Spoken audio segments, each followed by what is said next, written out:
Sometimes I just don't know. And I was trying to follow you into the bathroom. That is still the weirdest thing. How are you? Sign up. I am.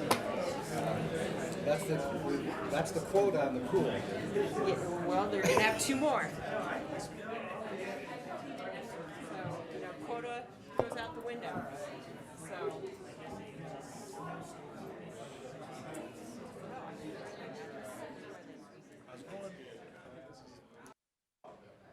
I was surprised when we It's been a long day. You're a teacher, right? I am. It's apparently a struggle. I don't know what I did with my phone. I think I left it in the car. What do you need? I need a timer today because we're on strict. Can you help me with time? Yeah. Well, I can just set my watch. On each one of these? Would you mind? No, that's fine.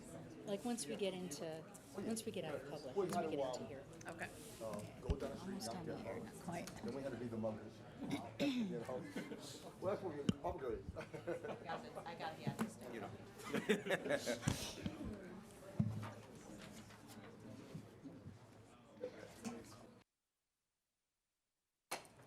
What's this?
Sign.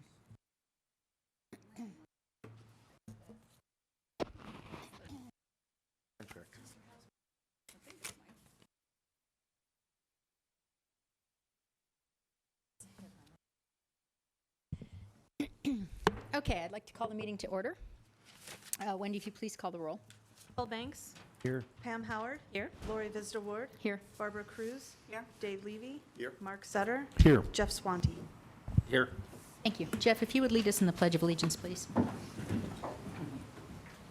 I pledge allegiance to the flag of the United States of America and to the republic for which it stands, one nation under God, indivisible, with liberty and justice for all. Thank you. Pam, if you would read the mission statement, please. The Thompson School District will be a district that empowers, challenges, and inspires students, faculty, staff, parents, school leaders, and community members to learn, achieve, and excel. Thank you. First item up tonight is adoption of the agenda. And Board, you'll notice that there's a lot on our agenda tonight, and I'm going to keep us pretty close to time. So I will stop us if we hit the time for each agenda item, but we can extend that if we want to, just kind of giving you a heads up for that. So I will entertain a motion to approve the agenda as presented. So moved. Second. It's been moved and seconded to adopt the agenda as presented. Are there any changes? Hearing none, Wendy, if you please call the roll. Paul Banks. Aye. Pam Howard. Aye. Lori Vistor Ward. Aye. Barbara Cruz. Hi. Dave Levy. Aye. Mark Sutter. Aye. Jeff Swanty. Aye. And the agenda is unanimously adopted. Next is item 3.1, approval of the minutes from the April 24th meeting. I will entertain a motion to approve those. So moved. Second. It's been moved and seconded to approve the minutes from the April 24th, 2019 meeting. Are there any corrections or changes to the minutes? Wendy, if you would please call the roll. Paul Banks. Aye. Pam Howard. Aye. Lori Vistor Ward. Aye. Barbara Cruz. Aye. Dave Levy. Aye. Mark Sutter. Aye. Jeff Swanty. Aye. And the minutes are unanimously approved. Thank you. First section of the agenda tonight is public participation. And first up, we have item 4.1. Dr. Schaefer with your superintendent report. Yes, good evening, Madam President, members of our Board of Education. I have just a brief report, knowing that we have a lot on our agenda. First, later on our agenda, we have a declaration, a resolution that the board will be looking at for Teacher Appreciation Week, which is scheduled for next week. And just really want to take an opportunity to recognize and salute certainly our teachers, but really all the employees of the Thompson School District. We are so very fortunate to have just phenomenal, amazing staff members, from our transportation workers to our food service workers, classified, our teachers, administrators. There are just a lot of hardworking folks in our district, and they work really, really hard. And this time of the year is especially frenetic with a lot of the end of the year wrap-ups and things that are going on. So we certainly salute all of our teachers and our teaching staff in recognition for Teacher Appreciation Week next week, but also a huge shout out to all of our other employees. We're really proud of them, and they really help make our district great. This afternoon, I was at Garfield Elementary School. I got to serve as a judge. They had a storytelling contest, and so they had two students, two winners from each grade level, K through 5, who got to tell a story. And as a judge, we got to evaluate them and how well they memorized the story and delivered it, and everything from their hand gestures to their voice level and creativity. It was really pretty awesome. So I enjoyed doing that, and just a great program. So that was a lot of fun. We are going to highlight a short video for you, and this is put on by our ITS department and Dr. Matt Coons. There is some amazing music that goes along with this wonderful video. However, we're not going to be able to broadcast the music because we would be violating copyright law, and we want to be mindful of that. So I'm not going to hum or whistle, but there is some pretty cool music that goes under this. But really just want to highlight and showcase just some of the great work that's going on throughout our district with the ITS department. And it's literally a 2-minute video, but we're going to show it to you right now without music.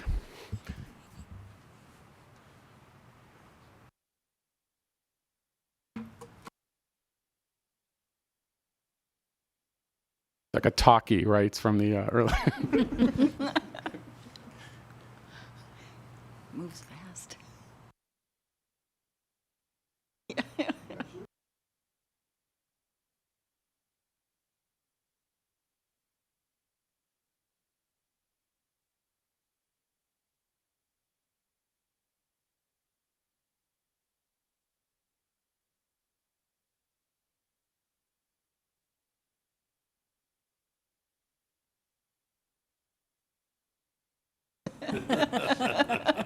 Silent movies.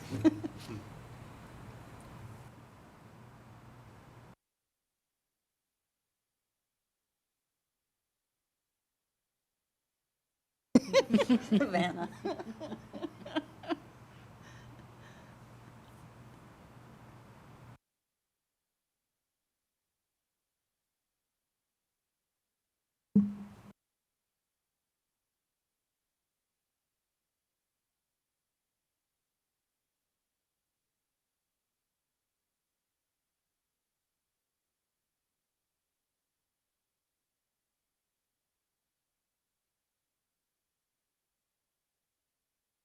Doubling for all schools.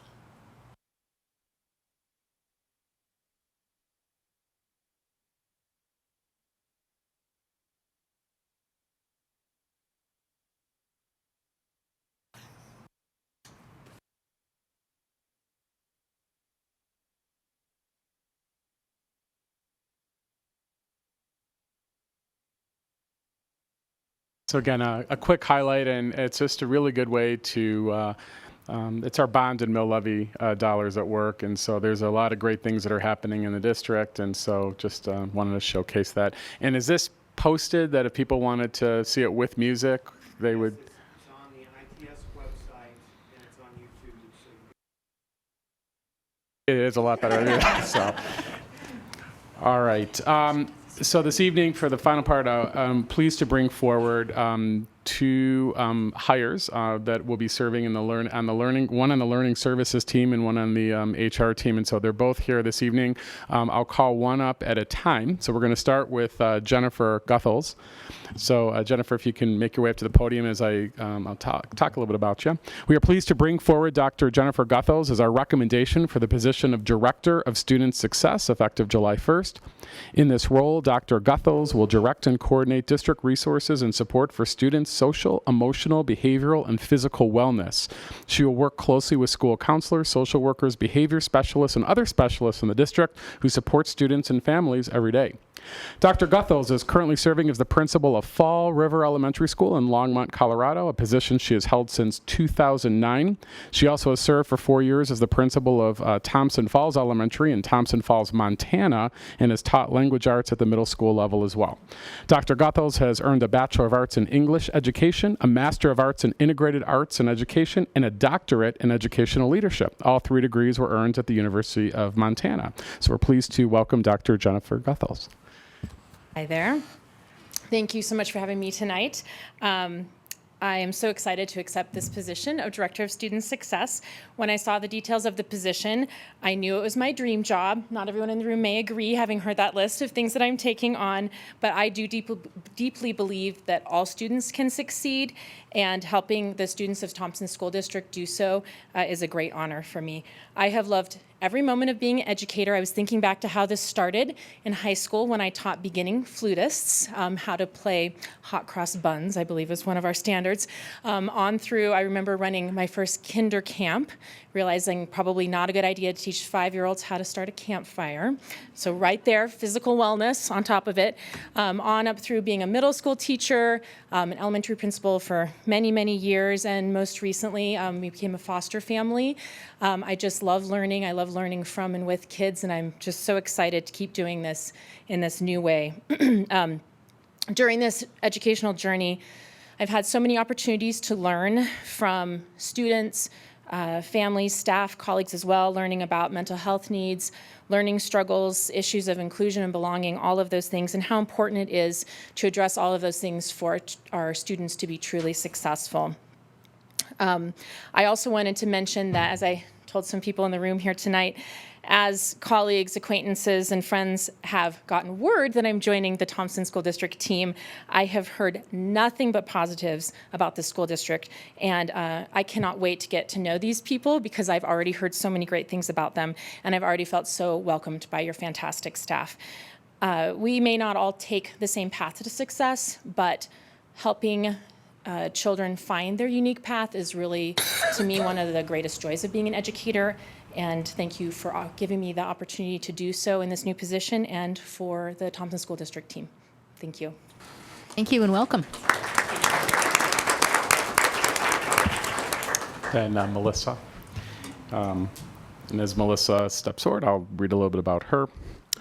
We are also pleased to bring forward Dr. Melissa Schneider as our recommendation for the position of Director of Professional Development, effective July 1st. In this role, Dr. Schneider will facilitate the planning, implementation, and monitoring of professional learning opportunities for teachers, administrators, and selected district staff. Dr. Schneider is currently serving as the District Coordinator of Excellence and Equity for Littleton Public Schools in Littleton, Colorado. In that position, she has provided leadership and vision toward the district's strategic plan and has worked to eliminate barriers to student performance due to societal inequities or unique learning needs. Dr. Schneider's career also includes experience as a mathematics instructional coach, gifted and talented facilitator, literacy coach, principal of the Village for Early Childhood Education in Littleton Public Schools, and as an adjunct faculty member at the Morgridge College of Education at the University of Denver. Dr. Schneider earned a bachelor's degree in elementary education from Anderson University in Anderson, Indiana, as well as a master's in education administration from the University of Phoenix, and she recently completed her PhD in research methods and statistics at the Morgridge College of Education at the University of Denver. So we're pleased to welcome Dr. Schneider. Thank you so much for having me. I am thrilled to be joining the Thompson team, and I would like to echo your sentiments. I have already been reached out to by a lot of the staff already. I cannot wait to start working with everyone. In this role, I'm particularly excited to be able to bridge together all of the different professional development opportunities that are going on.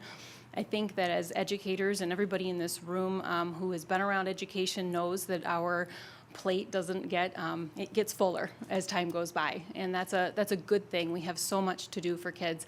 And I'm really excited to be able to bring the different departments together and being able to thread some of those things and integrate those things so that there's a streamlined feeling with what we have, the instructional product that we have to deliver for kids every single day. A little bit about me. I did start my career here in Colorado. This is my 21st year in Colorado as a public educator, and I've spent 18 of those years in Littleton Public Schools. But I did start out in Byers, and I was a young teacher living out in a very small town in almost free teacher housing. And so I have that rural piece about me that I'm really excited about because I know that some of the areas in which Thompson serves has that component. And so I'm delighted to be able to bring some of that back and relive that a little bit.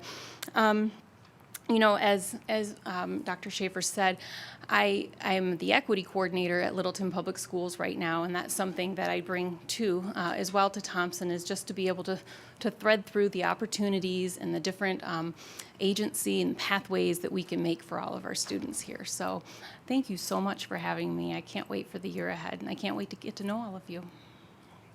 Thank you and welcome. So really, really excited by the talent that we're assembling, and that concludes my report. Thank you. Next is public comments. I will have Pam read the public comment statement, and then Dr. Banks will run the clock. Because the board wants to hear the viewpoint of the public, we have scheduled time during the regular board meetings for comments from citizens. The board has set aside an unlimited time for public participation prior to the business portion of each meeting on the first and third Wednesday of the month. The time for each speaker is limited to 3 minutes. Each individual will only be recognized once, and the board will not respond to comments or questions from the citizens. Thanks. All right, we have 5 people this evening, when we're going to start off with Brian Lack.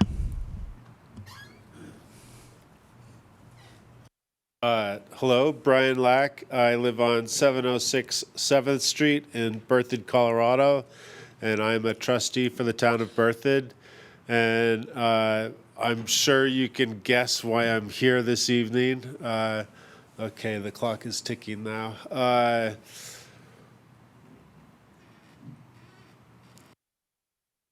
Suicide rates in our high school are too high. One suicide in a high school is too much. And I think we all could probably agree that what happens after high school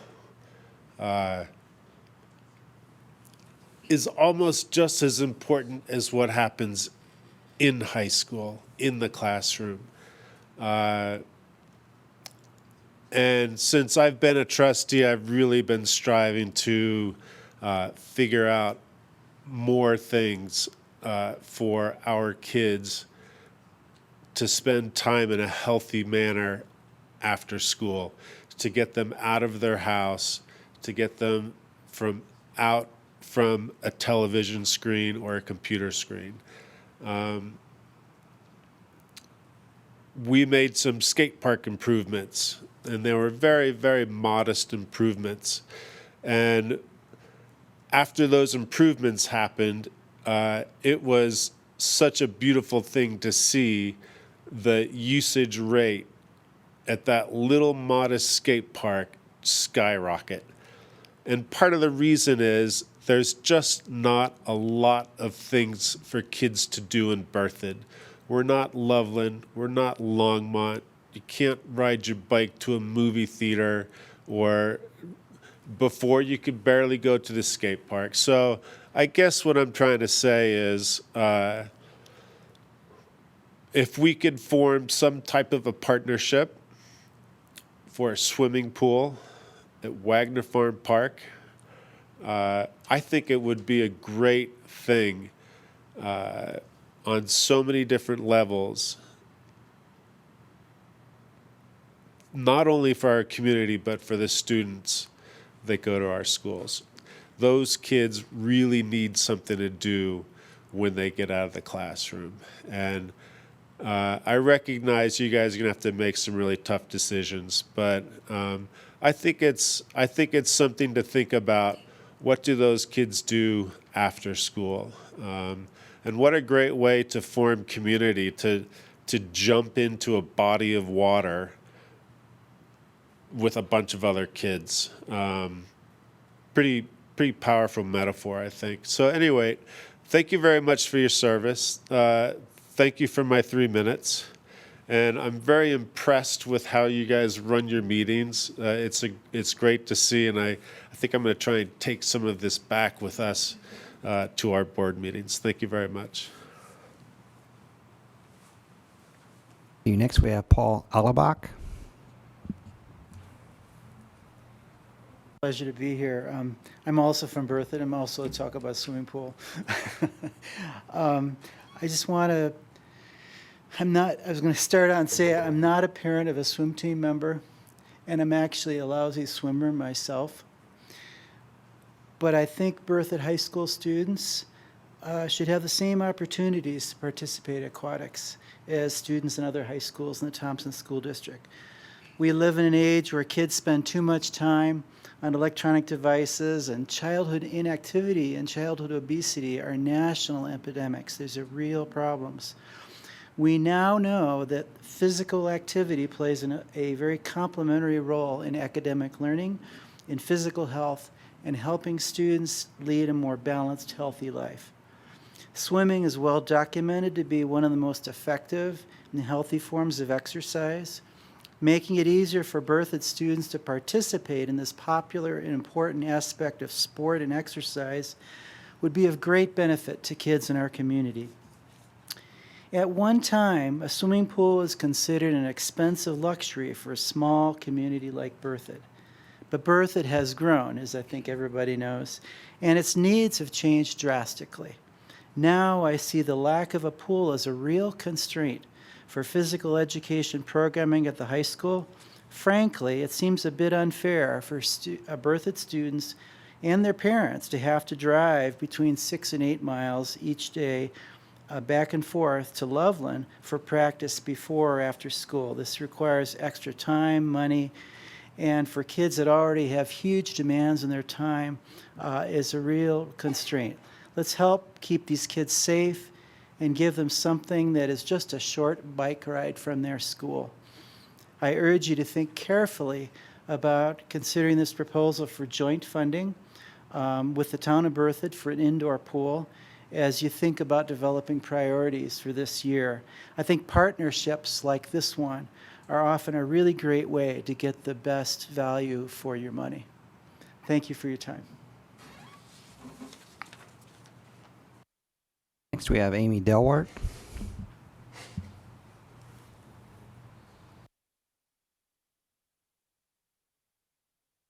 Good evening. I am Amy Delwart. I live at 565 South 9th Street, Berthoud. I come to you as a parent, a community member, a teacher, and a former swimmer. Growing up as a swimmer in Longmont, I grew up in Longmont, and growing up as a swimmer there, it has affected every aspect of my life. Okay, I was a competitive swimmer growing up. When I moved to Berthoud as my choice, I chose to move to this community. I was befuddled a little bit because there's a rare pocket that's unseen in town, and that is swimming. We joined the summer club, and there was a waiting list. And we had 125 kids on a summer swim team with a waiting list. We had to fight to get on that team. Parents would get together and be like, okay, they're gonna post this team on Thursday. And at 8 o'clock in the morning, you would be on that site to get your kid on the team. I don't know if you know the condition or if everybody knows the condition right now. The condition of the current pool is bad. The plan, I believe, through the town is to take that pool out and make it a splash pad. Okay. They then want to do a 3-lane pool at the rec center if we don't have support of the school district. A 3-lane pool isn't going to help the high school. It's not going to help the middle school team. And there's a lot of kids. We have kids currently who are swimming club, who are swimming at a national level. We have kids from Berthoud who have made Olympic trials in swimming. And their families have to make the commitment to travel because we don't have the resources that we need currently in Berthoud. We have been noticed by CSU. We had so many kids from Berthoud attending CSU swim camps that they came down, the coaches came down and did a camp for us specifically.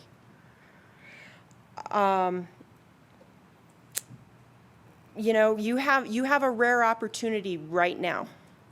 This is a time when there can be a partnership. If we wait for this to in 3 years down the road, it's going to cost the district more because they're already going to have a rec center built. So this would be a time when I ask that, you know, we consider doing this.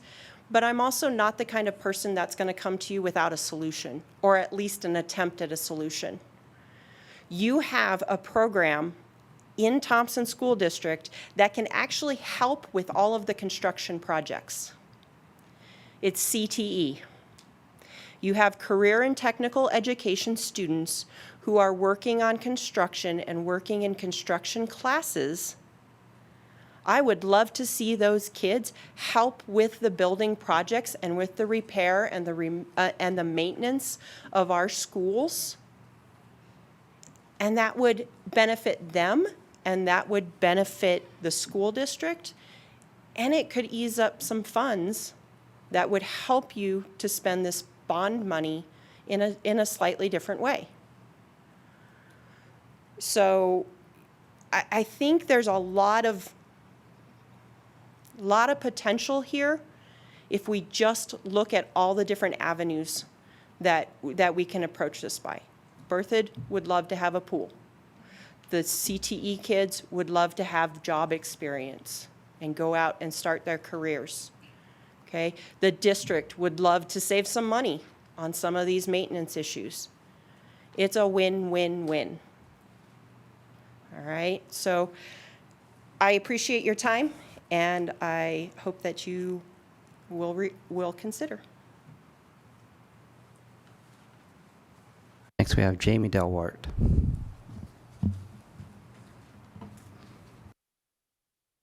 Hello, my name is Jamie Delwart. I am a sophomore at Berthoud High School. I am currently on the Berthoud High School swim team and as well Loveland Swim Club. I would really appreciate if you guys even just considered building a pool. As many have said before, we have to travel to Loveland or Longmont. Most of us travel to Loveland, and that's every day. We have 7 practices a week, and that's a lot of time that we could be spending doing homework or hanging out with friends instead of having to drive everywhere to get to practice. And to be honest, I really do love having our own swim team. And it was a little bit of a hassle having to go to Loveland every day as a team just to find time to practice. And I don't want to lose that team because we don't have a pool. So I want to have a pool where we can practice, a place where we can call our home team and our home pool so that we can host our meets as Berthoud High School swim team. It would be a real honor, and it would make us feel like a true team. Thank you for your time. Our final speaker is Mark Roberts.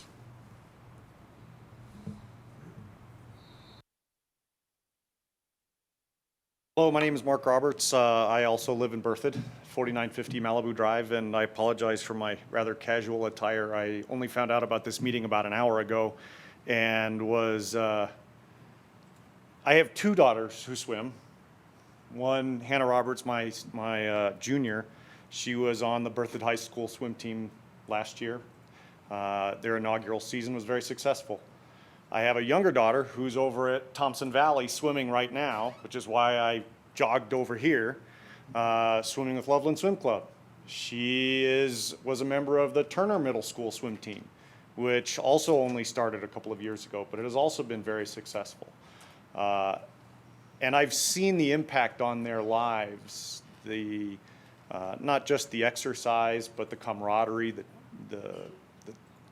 the sense of purpose that they get from being on a team. Especially seeing the difference in the girls between when they were swimming for Thompson Valley and then when they became Berthoud. And it was a totally different mentality of swimming for their own team. Now we were swimming for our own team, but we were doing home meets at Thompson Valley. So between the ability to have that pool not only for the kids, the high school teams, but also for the community, right? The pool as it's currently, I believe, designed for the town will be an outdoor pool, so it's usable 3 months a year for basically for the community. If we can partnership with the community, now it becomes a covered pool that can be used year round, and the city maintains it. You get, the school district gets use of it, with the city maintaining it. It seems like a unique opportunity.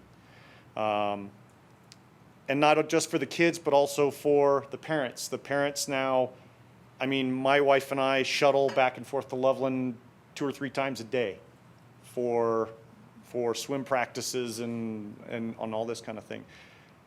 If we're staying in Berthoud, maybe the community grows, we get more local revenue from events, swim meets, use of the pool, use of the rec center. I think it could be a real positive growth driving force for Berthoud. And looking around Berthoud, obviously, there's a lot of growth coming. And there's a lot of kids coming. And this is a thing even for kids who aren't necessarily competitive swimmers, whether it's just for year-round swim lessons, safety, or recreation. It seems like it's a very positive use of the funds. So thank you for your time.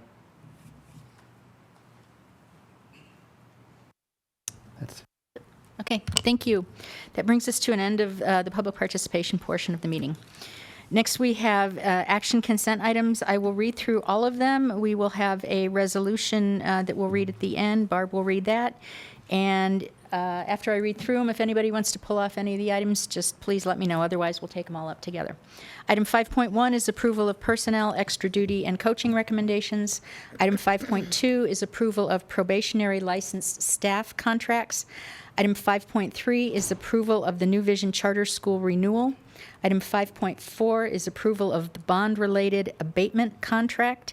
And 5.5 is approval of a resolution declaring National Teacher Appreciation Week, May 6th through May 10th, 2019.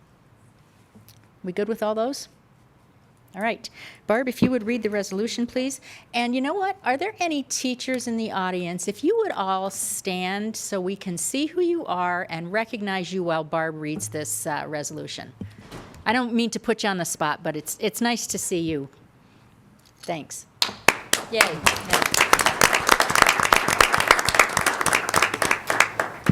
Recommendation that the board approve the resolution proclaiming National Teacher Appreciation Week, May 6th through May 10th, 2019.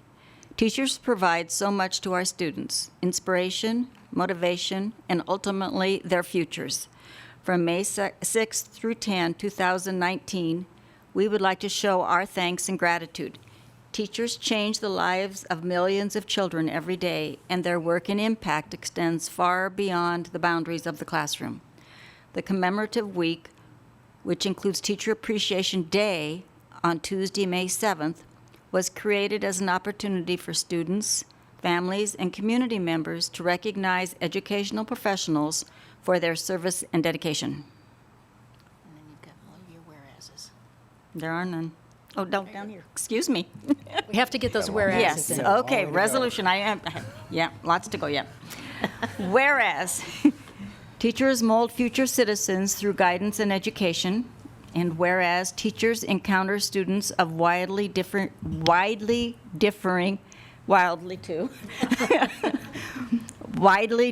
backgrounds, and whereas our country's future depends upon providing quality education to all students, and whereas teachers spend countless hours preparing lessons, evaluating progress, counseling and coaching students, and performing community service, and whereas our community recognizes and supports its teachers in educating the children of this community.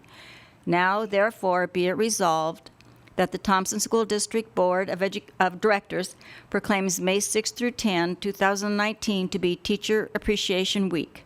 And be it further resolved that the Thompson School District of Directors strongly encourage all members of our community to join with us in personally expressing appreciation to our teachers for their dedication and devotion to their work. Adopted this first day of May 2019. Thank you. And we can't say enough to tell you all teachers how much we appreciate you, not just this week, but every week, especially during the summer. Let me tell you. Thank you for all you do. Let's just give them all one more hand. Thank you. All right, I will entertain a motion to approve the action consent items as presented. So moved. Second. It's been moved and seconded to approve the action consent items 5.1 through 5.5 as presented. Is there any further discussion or questions? Hearing none, Wendy, if you would please call the roll. Paul Banks. Aye. Pam Howard. Aye. Lori Visda Ward. Aye. Barbara Cruz. Aye. Dave Levy. Aye. Mark Setter. Aye. Jeff Swanty. Aye. Thank you, and that passes unanimously as well. Moving down into discussion items, we will be taking a break here somewhere, not yet, but somewhere in the middle of this, because as you can see, there's quite a lengthy discussion items. And I am going to have Pam help me out with the time, so don't be offended, presenters, hear a timer. if you hear the timer. I just want to kind of keep us on track tonight. First up is 6.1, Head Start Community Needs Assessment. Good evening, Madam President, members of the board, Dr. Schaefer, Don Huckabee, Chief Academic Officer. Our first item on this agenda is the required Head Start Community Needs Assessment. And so Lam Caro, our early childhood administrator, will be here to share more about what you see here. And the request would be then for you to approve this at your May 15th meeting. Good evening, Madam President, Dr. Schaefer, members of the board. I'm Lam Carroll, the Early Childhood Administrator. Thank you for allowing me to share the update to our community needs assessment for this 2018-2019 school year. Before I begin, I just want to say thank you to a couple of staff members that aren't here, but they put a lot of work in this, and that's Julie Lindsay, our Community Family Partner Engagement, and Christiana Shorten, our Nutritional Services and Health and Safety Coordinator. So what you have is a very comprehensive look at our program. And what I bring to you today is the three areas that we're going to continue our focus on that we looked at from last year. One of them is about the lack of affordable housing. And so our purpose in that is that we're trying to connect our families with resources because our intent is to try and keep students enrolled in our program. So if we can keep students enrolled or keep the families here in the community, they can continue in our program and become we're preparing them for kindergarten. And so the intent is we're trying to keep them we don't want them to be mobile. We want them to stay here. And unfortunately, what we discover is that at key periods throughout the school year, people leave for various reasons, including they can't find affordable housing. So we work with the Loveland Housing Authority. We work with different resources to connect them so families can stay here in the community. The second thing that we work on is we take measurements of our students, including our BMI. And so the reason we want to continue with this is because last year our numbers are starting to drop. And so if we can keep the efforts that we have in our nutritional program, we can keep that trend going. And so that involves doing things like offering health and wellness workshops to our parents, connecting with different resources, and working within our program with different programs such as I'm Moving, I'm Learning, and using the Harvest for Healthy Kids nutritional program from Head Start. And finally, the last piece that we continue to work on is we want positive mental health outcomes for our families. And so that's looking beyond what we do in the school, but actually connecting our families with different resources out in the community. So we work with Summit Stone. We have an MOU with them where we connect them with parents to start different kinds of services if that's necessary to go further than what we can offer. And then also we work with Larimer County and the LEAP Coalition. So that's also looking at what other services can we bring to our program to help support our families.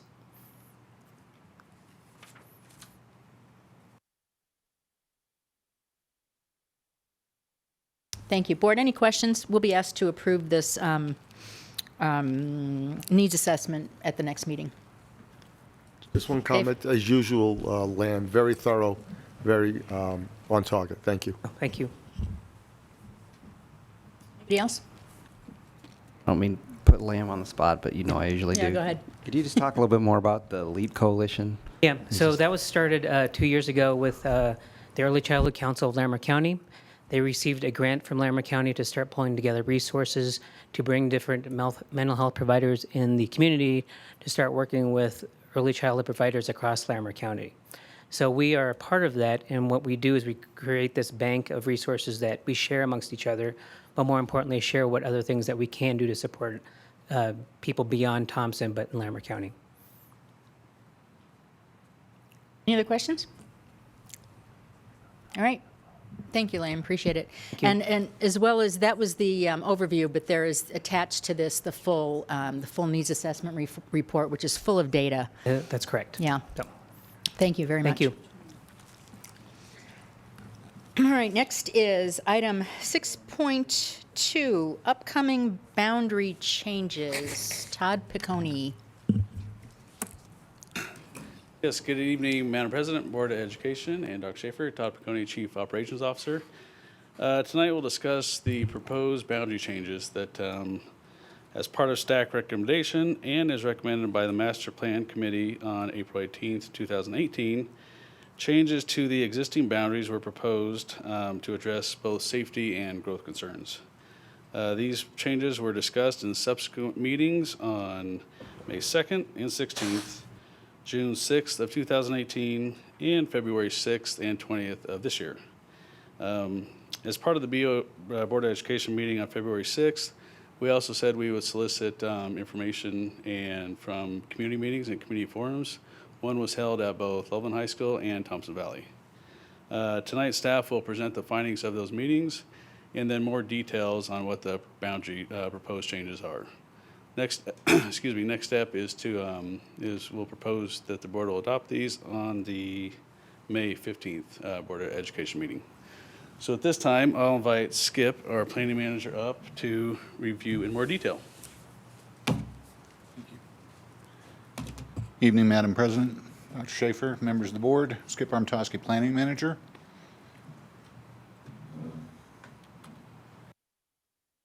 I'm not going to read slides to you. Highlights.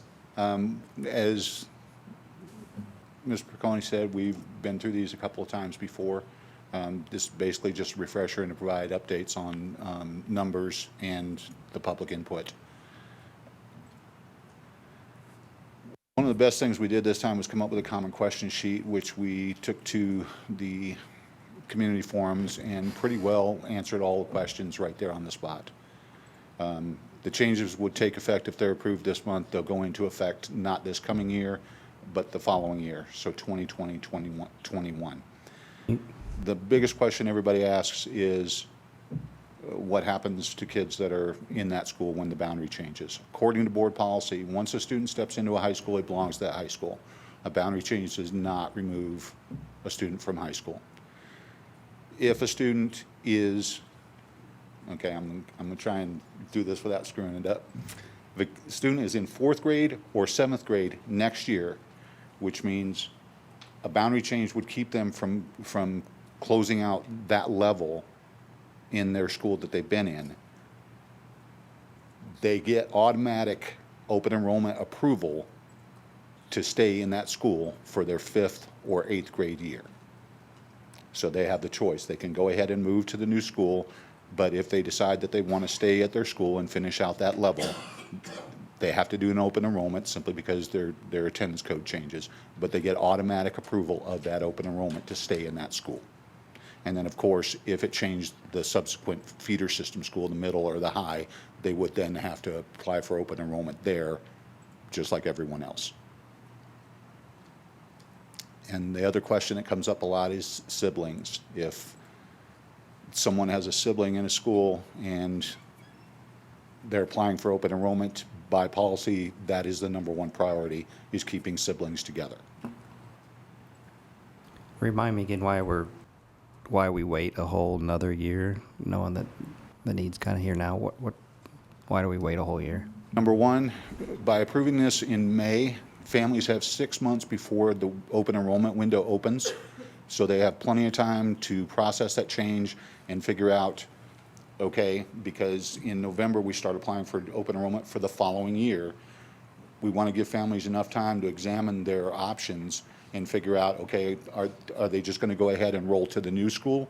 Do they want to open enroll to the school they've been going to? Or is there someplace else that this serves as a catalyst for them to go ahead and open enroll to?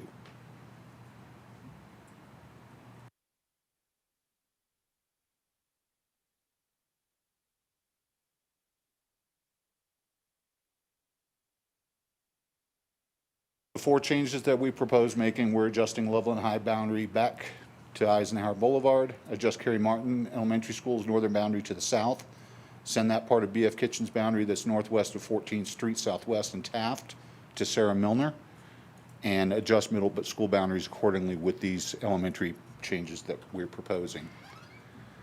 The Loveland High School boundary was at Highway 34 from 1976 to 2000, so basically from when Thompson Valley opened to when Mountain View opened. So there is precedent for this. We're looking at a resultant transfer of 150 to 200 students over the next 6 years, and this only affects the high school level. There's the area we're looking at. Currently, there are 271 high school students living in that area, of which 134 are going to Loveland High, and 63 are already going to Thompson Valley.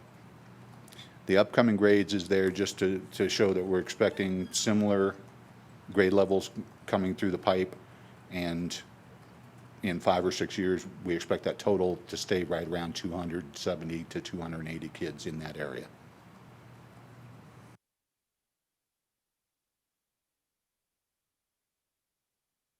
Second recommendation is just Carey Martin's northern boundary south. So have a minimal impact on transportation. It will eliminate stops, but it will not eliminate any routes or buses. And this total one I'm showing here only affects elementary. Part of it affects middle, and we'll get to that in a moment. The important number here is the number of kids currently attending Carey Martin is 60. Of those, 14 are 5th graders and another 12 are 4th graders, so they won't be affected by this. And then we reasonably expect that once word gets out that this change is happening, that people will not, knowing that their kindergarten would start and then be moved the following year, we would expect to see a drop in kindergarten enrollments for Carey Martin from this area. Can I ask you a quick question? That little chart on the left-hand side, that is where the students living in the yellow section currently go to school? Yes, ma'am. On each chart, okay.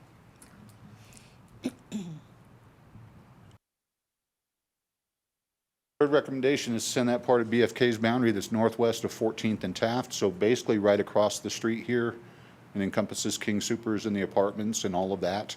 I'm going to tell you the truth, that boundary change took place a long time before I got here, but I've never been happy with the thought of elementary kids trying to cross this intersection up here. And that's basically what we're trying to do, is improve the safety here. At elementary, twice as many kids already go to Sarah Milner as go to BFK from that area. And then, of course, we'd be changing it from Bill Reed to Walt Clark, so it would just align the feeder system, and very minimal impact there also. And then recommendation 4, to align the middle school attendance areas with the elementary feeders. Half of the area that we're talking about changing from Carey Martin goes to Bill Reed, half goes to Walt Clark. And this is a result of a passive boundary change that was done way back when that, before that subdivision even started being built, because the school that it was supposed to go to really couldn't handle that population. That's not the case anymore. Total of 41 middle school kids living in that area. We did the 2 community forums, one at Loveland High, one at Thompson Valley. We had a total of 18 community members attend, 3 written comments. 2 were questions about siblings, which we were able to answer right there on the spot. And the 3rd comment was a parent who looked up the map and said, "Oh, I live way up there," and pointed way above the map and said, "This is great." And I said, "Well, go ahead, write it down." And that was the extent of the written comments. What questions can I answer? I'd just say that the format you guys had made it really a comfortable process for them to come in and ask questions, and they could get their, yeah, the format was really good. It wasn't a big presentation that they had to try to figure out. They could sort through it and process it, so it was good. Questions? I have one. Can we go back to the slide, the LHS to TVHS change? And you might have said this and I might have missed it. What does that then do to Bill Reed, Walt Clark? That area right now is split between those 2, and there's no reason to change it. So it's not going to be changed. So the Garfield kids will still go to Bill Reed, and then they'll go to Thompson Valley. This is only proposed to affect the high school level. That was my only question. Anybody else? Okay, you will be coming back with this on May 15th and asking us to approve these, if I'm not mistaken. Okay, thank you. Thank you. I know. We're just cruising right through these. I got scared when we said I timers. think I scared them when I told them we're putting them on the timer. Next is item 6.3, policy IKF graduation guidelines. Dawn and Company. Absolutely, thank you. We are bringing forward to you some revisions to the graduation policy to, in part, to clarify some of the questions that have arisen from our families whose students are currently sophomores in school who will be impacted by these changes for the class of 2021, as well as to do just a couple of some cleanup kinds of things.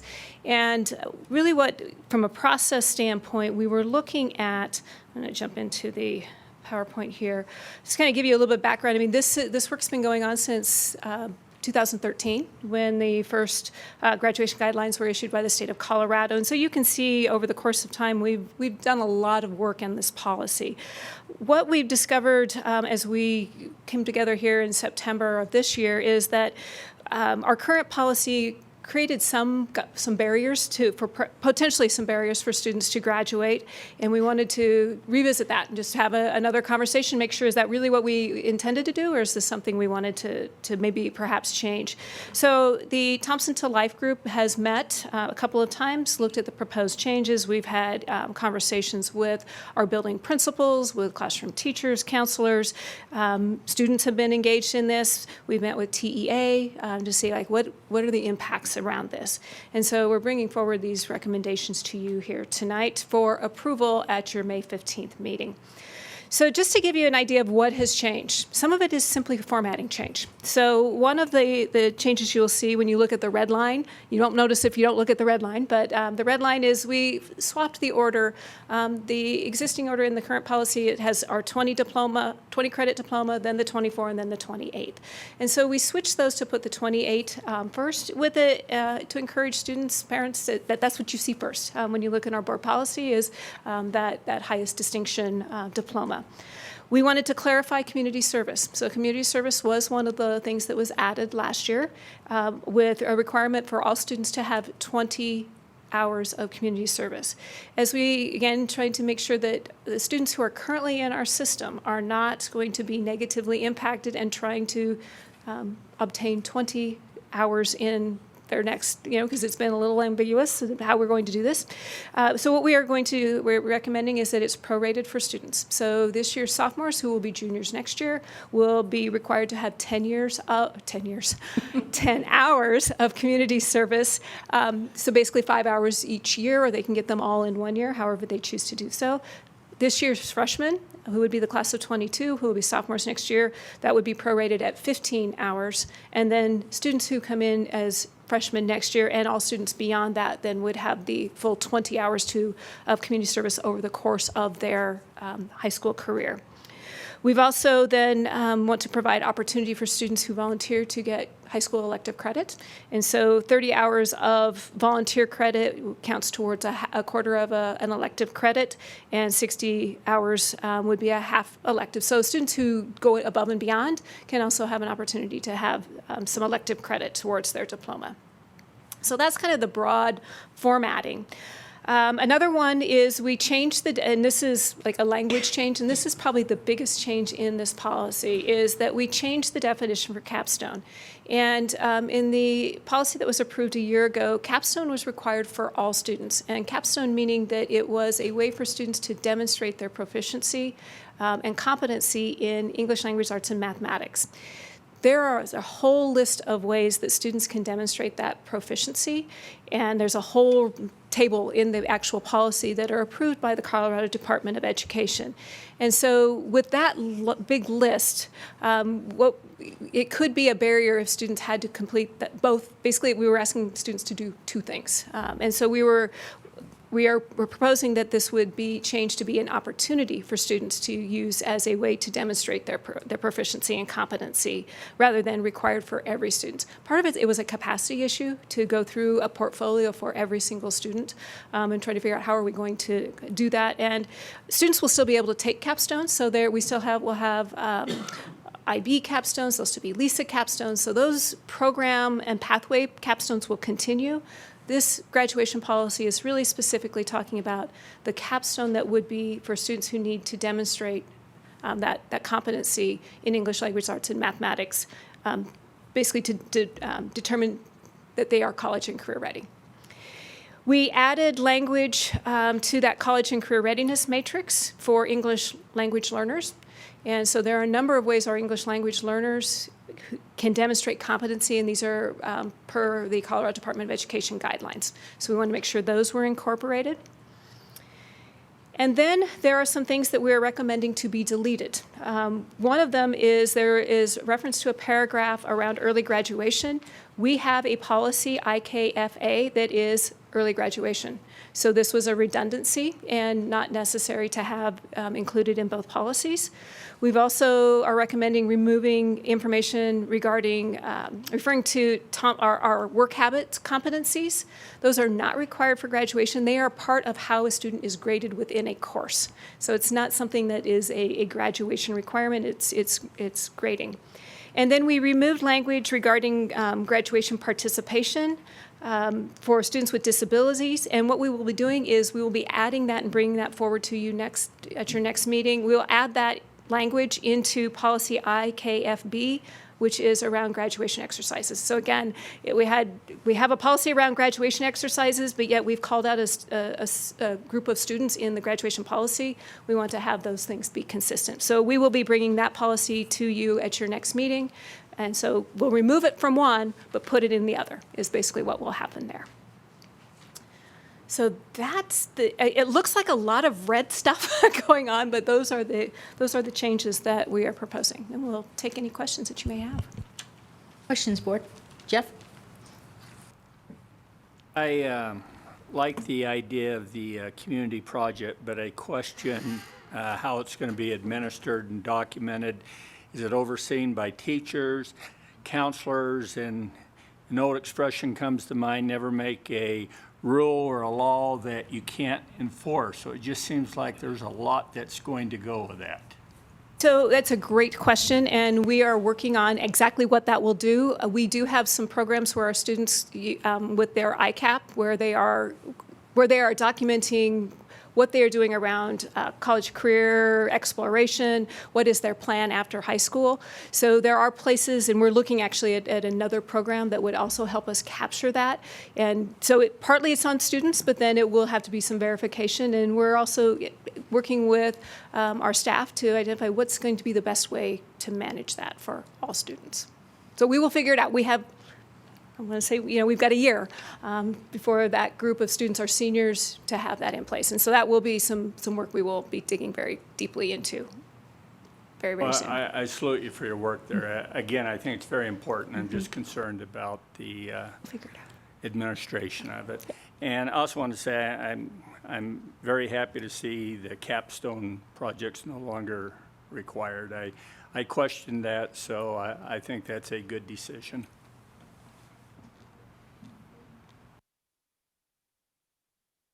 Else? All right, you will be coming back May 15th with these for us to, you won't have the other one. Well, The other one will come back to you as a for first read. look, okay. Yes. Okay. All right. Last call for questions on this one? All right, thank you, Don and company. There's some kind of special award when they come in at a third of their time? They get to, no, they get to cede their time to somebody else, so you can start a bidding war back there. Okay. Maybe Gordon might want your time, so you guys. I see Gordon raising his hand, so No, yes. Gordon, you've been challenged. All right, that brings us to, Gordon will increase your revenue if you cut down your presentation. for every minute. Item 6.4, Zero Dropout Program. Don. Yes, Madam President, members of the board, we're excited to bring forward this opportunity and program to you and share a little bit of information about it.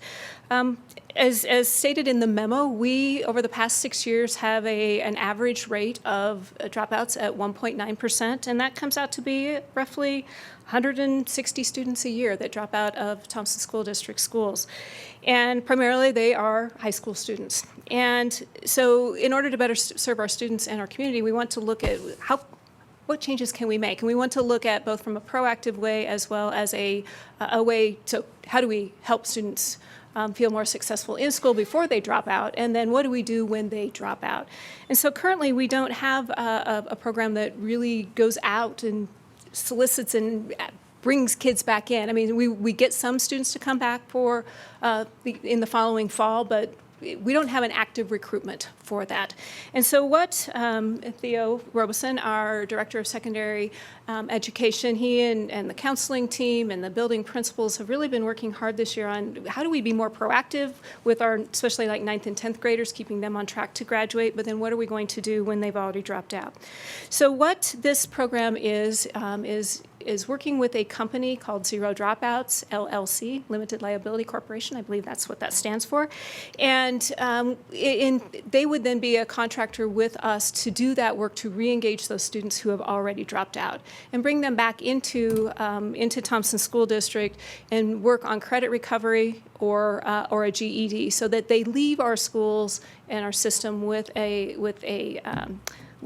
credential that will lead them to some success beyond high school and be able to say that they have either a diploma or a GED, and will only improve them and it will only improve our community.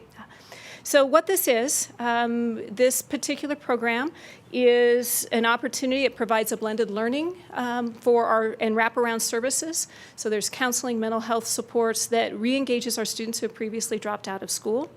And for those students who we will be able to improve some of our graduation rates, we'll also improve our completer rates for students and provide them really an education that supports them in their next steps. Who's going to be served? It will serve our students primarily 9th through 12th grade in Thompson School District.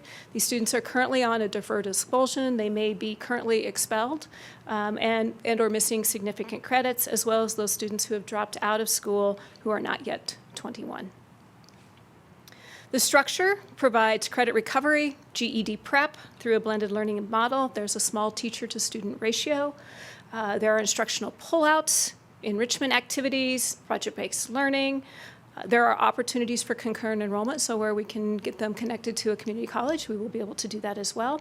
And then again, those wraparound support services, as everything you see there, substance education, transportation, counseling, those are all included in the program structure. So the company, Zero Dropouts, is the one who then would hire an on-site student engagement staff member to re-engage those dropouts and expelled students. We'll start doing that ASAP and capturing students over the last 2 and 3 years. You know, dropped out this year, dropped out last year, dropped out the year before, who again are going to be under the age of 21 next year, and start to re-engage them and bring them into this program. They will provide the supervision and direction through their director of programs, but they will also work very closely then with Theo Robeson, as well as our building principals and others, to make sure that the service is being provided as what we want and what we need. We are still determining the location of the program. So one option is to use the portables at Mountain View High School that are currently in use for classrooms, but the principal there is bringing the staff in those portables into the school. So those portables would be available. We're also looking at potentially some location in downtown Loveland, and the rental fees would be part of the contract. That's not something we would pay for. That's just as part of their responsibility. Our responsibilities are to provide them with names and available contact information that we have of students who have dropped out of school.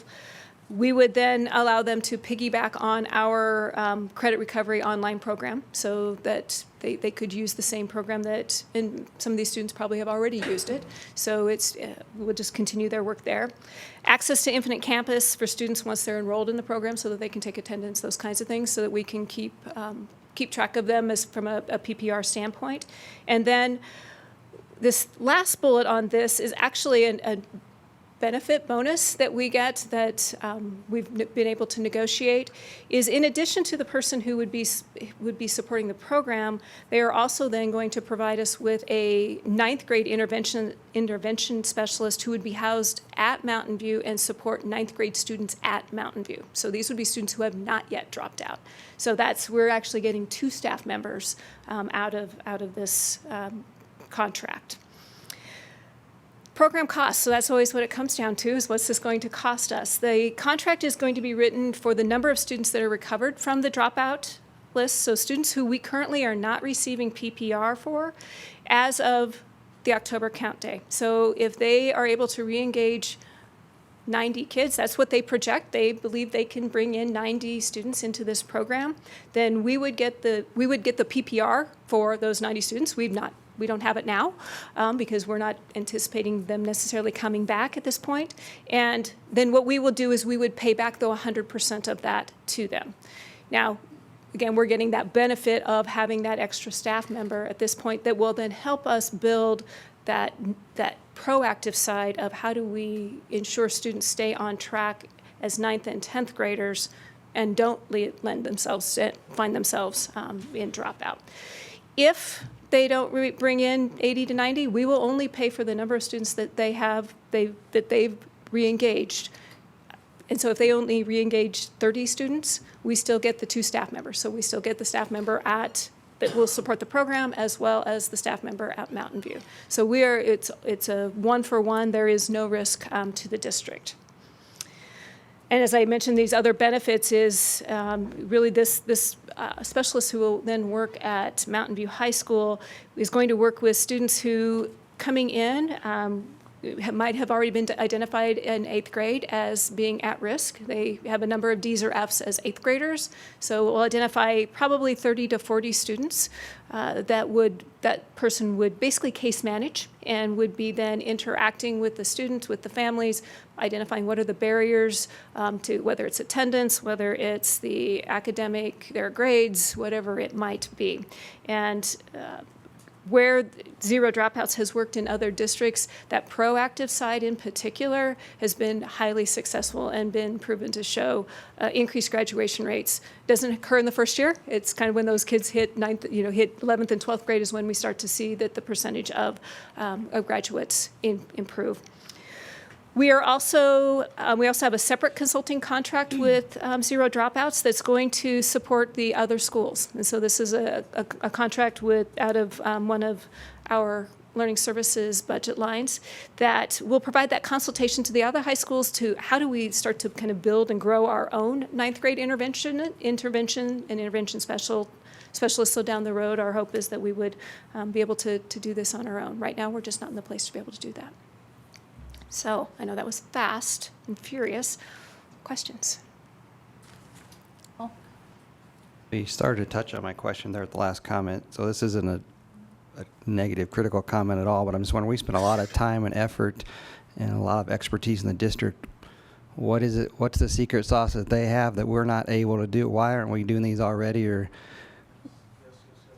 So, Madam President, members of the board, Dr. Schaefer. So one of the things in working with our principals this year, our counselors, and some of their credit retrieval services in our district right now at our individual high schools, is that they just don't have the manpower in order to build a complete system to better support our freshmen that come in from 8th grade through a transition that's purposeful, in order to make sure that we have the right supports in our schools in order to better make sure these kids don't receive Fs at the rate that we currently see them receiving Fs at some of our high schools.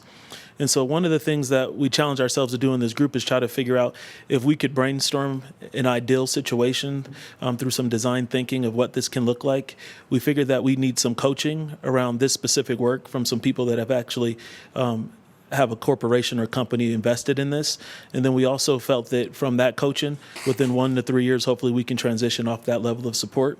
But then the other part to it too is that when you look at some of our data that's coming through some of our schools that are in the turnaround network now, we figured that we really need to have a complete shift in the thought of how we currently provide services to our kiddos, especially the transition that's coming from Conrad Ball to Mountain View High School, and then the transition from Walt Clark to Thompson Valley. And so one of the things that we're going to develop this year with these two transitions is 30 kids at each site and working with their parents in order to develop a 3-week freshman academy over the summer with these kiddos and their families. And so, but those are just some of the structures that came up in the conversations with several meetings with our principals, counselors, and credit recovery people in our buildings currently. And we've had an opportunity to do that work in collaboration with our middle school principals and their counselors as well. A deeper conversation of that happened today. So.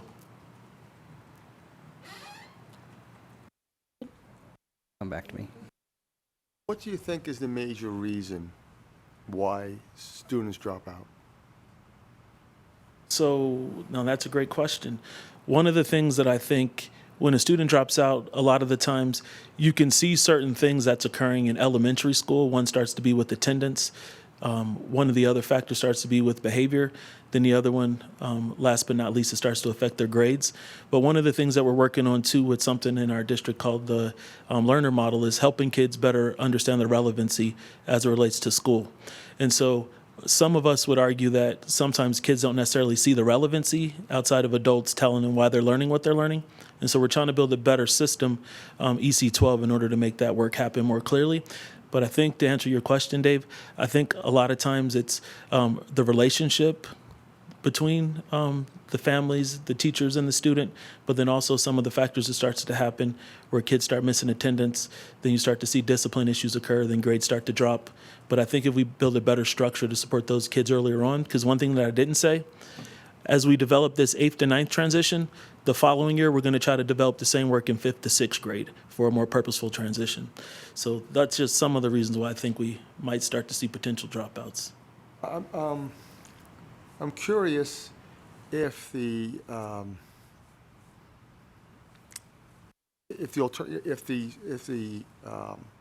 vocational school we're going to develop will be an attraction, and I'm curious if students start thinking of dropping out in junior high school, if there ever could be a part-time program to bring them there, you know, if that appeals to them. I just want to keep it, keep that thought in the district's mind.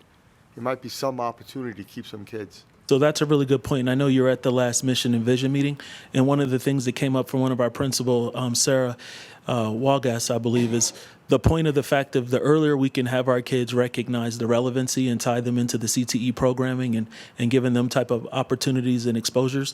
And I know that's similar to what Dr. Schaefer and Don has talked to me about as well, and trying to figure out how to make that a more purposeful process. I think that will help. So you're totally right. Have them repair video games. Well, no drop. My kids would be all over that. I agree with you, though, okay, thank you. for sure.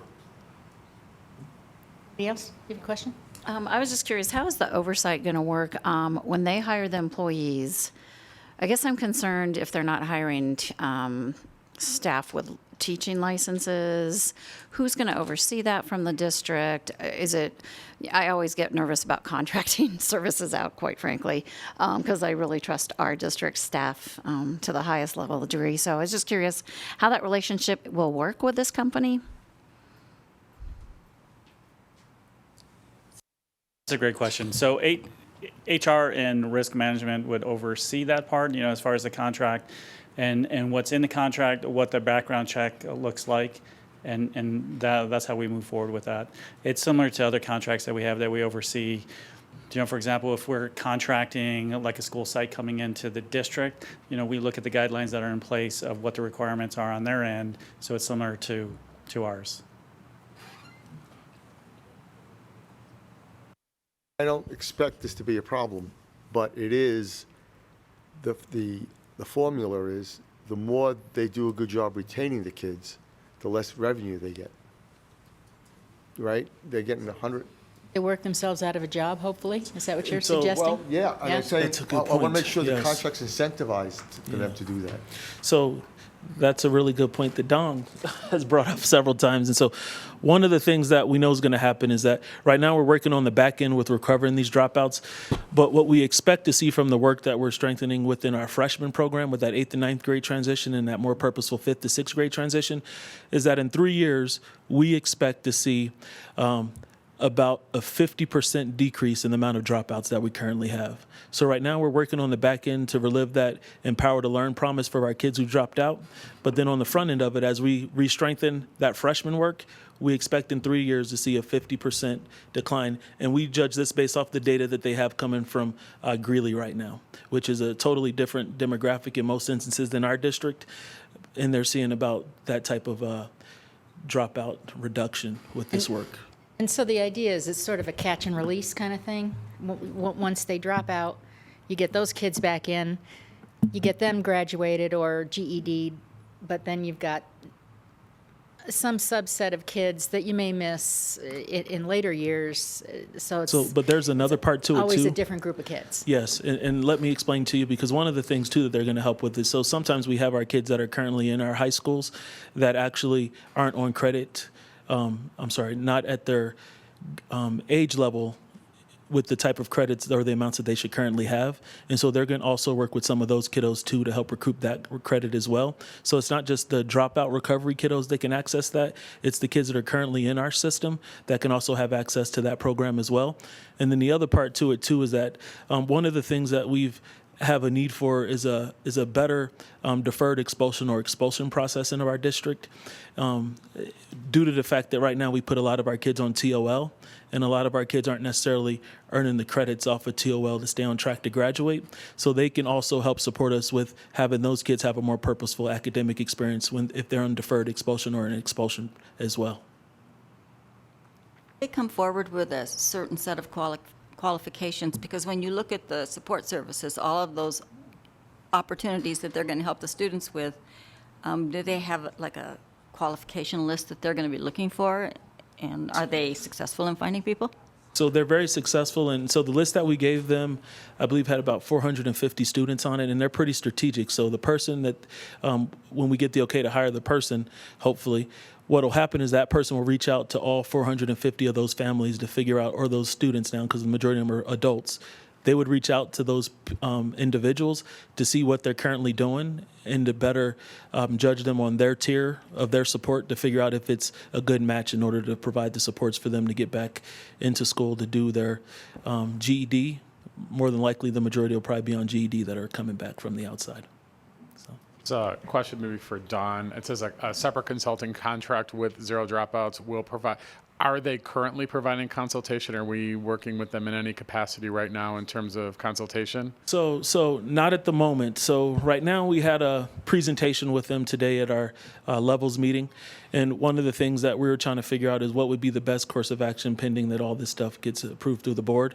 And so we have a pretty clear-cut plan of what we'd like to see happen, but they haven't necessarily, outside their presentation today, really had an opportunity to do any work with us.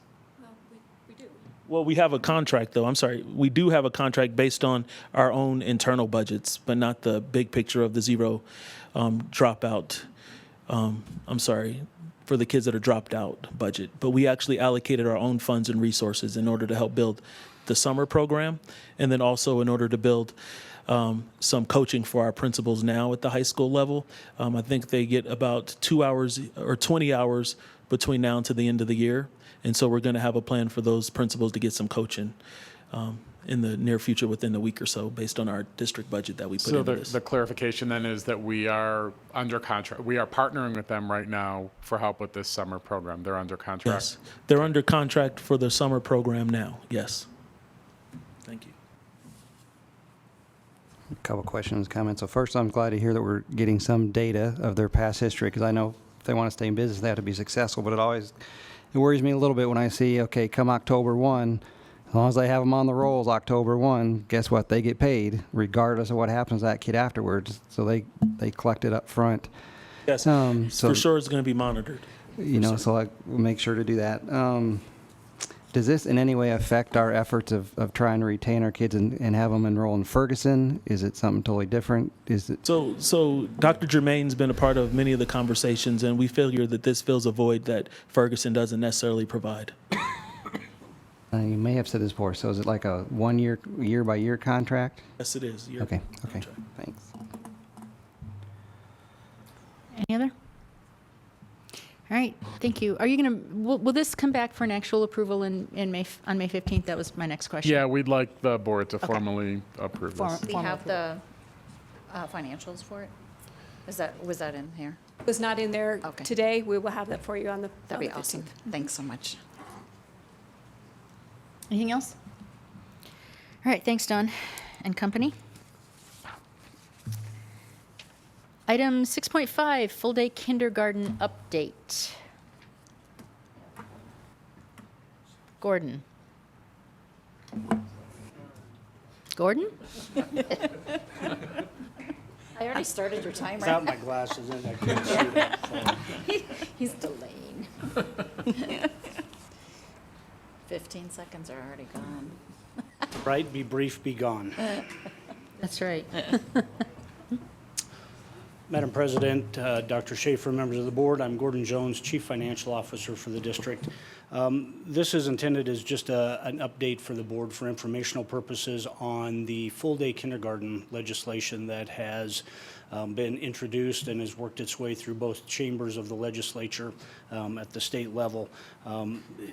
We'll talk about a few of the key items, and then when I get out of my depth, which will be very quickly from an operational standpoint and an implementation standpoint, perhaps considerations that the board needs to consider.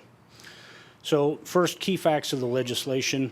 This is House Bill 19-1262. For those that would care to look at the full bill, it's attached in board docs.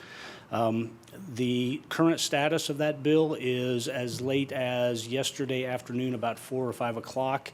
It passed on third reading, so it's been approved by both chambers of the legislature. So both the House and the Senate have debated this bill back and forth, added amendments, gone to the other house, gotten approval. All of those things have taken place. So right now it is sitting on the governor's desk waiting for signature, is the current status.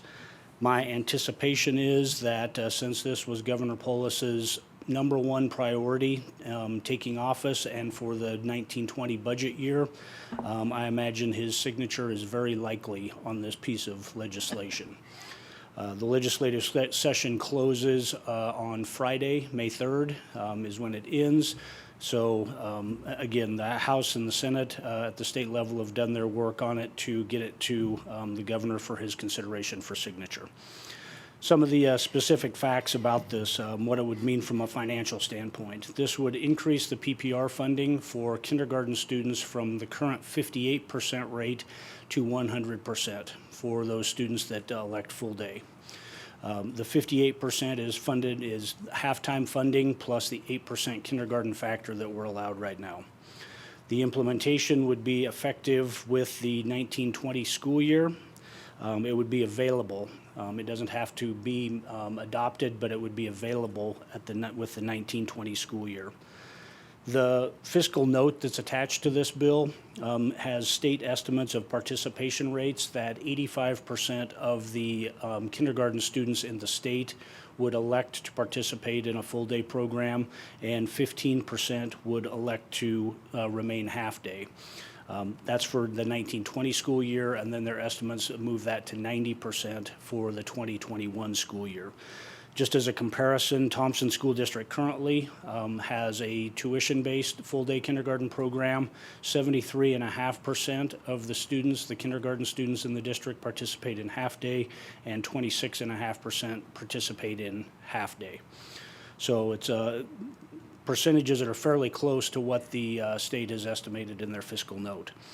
The funding source for this from the state level is anticipated to come from a lower state portion or lower state equalization that's a result of higher local property values, assessed valuations, which means a higher local share of the School Finance Act funding comes from the local population, meaning the state has less of a contribution from a backfill or a state equalization standpoint, freeing up these additional dollars that can be used for full-day kindergarten then.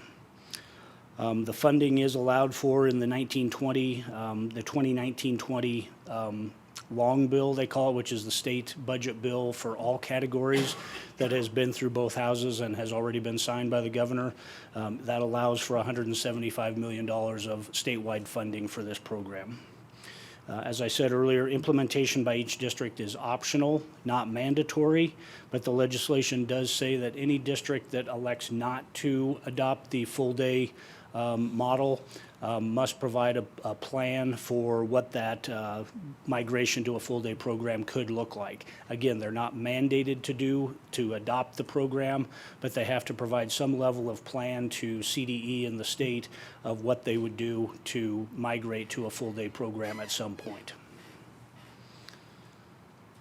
Those are the facts on the legislation. So how does this affect Thompson School District specifically? These are some considerations that have to be taken into account, and I'll talk about a couple and then let Don dive into more of the details on some of these. But first is a capacity issue. This is a real concern for a lot of districts across the state. Do they have the capacity to be able to support a full-day program rather than a full-day and a half-day model that a lot of districts have?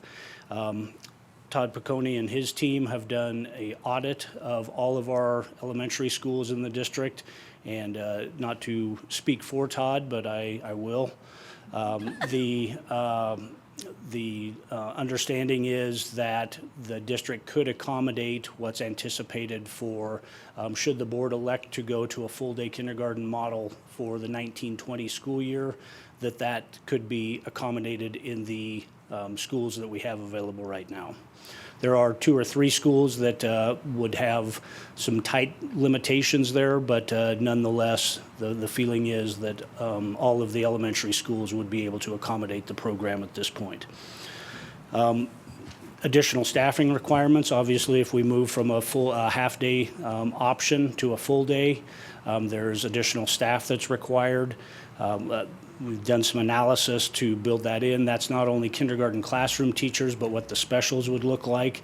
Those figures that we'll see in the next presentation for the 1920 budget, you'll be able to see what that impact may look like. I think I will turn it over to Dawn for any of the other items, or I'm certainly glad to go through them if there's specific questions that she can answer. So options if offering both half-day and full-day programs. What does that look like? Would the district elect to have a half-day option still available for parents that so chose? Just like the state anticipates 85% of parents would adopt or choose a full-day program and 15% would choose a half-day program, is that something the board would want to consider? Transportation options and logistics. We already transport some of the kindergarten students, so there would be some considerations, things to be thought about there. Impact on nutrition services for the serving of meals, both from a breakfast standpoint and a lunch standpoint. If those students, if we're going to have a lot larger portion of the kindergarten population that's there, I don't believe that would pose too much of a challenge because, again, it's spread across approximately 20 elementary schools in the district. The determination of what the charter schools might intend to do, because they would have the same option. Right now, as I said, about 74% of Thompson School District, Thompson traditional or non-charter schools elect full day. Those numbers are essentially reversed. It's not quite that, but it's probably 30 to 35% of the charter kindergarten population Those parents choose a half-day option, and the other 65 or 70% choose a full-day option.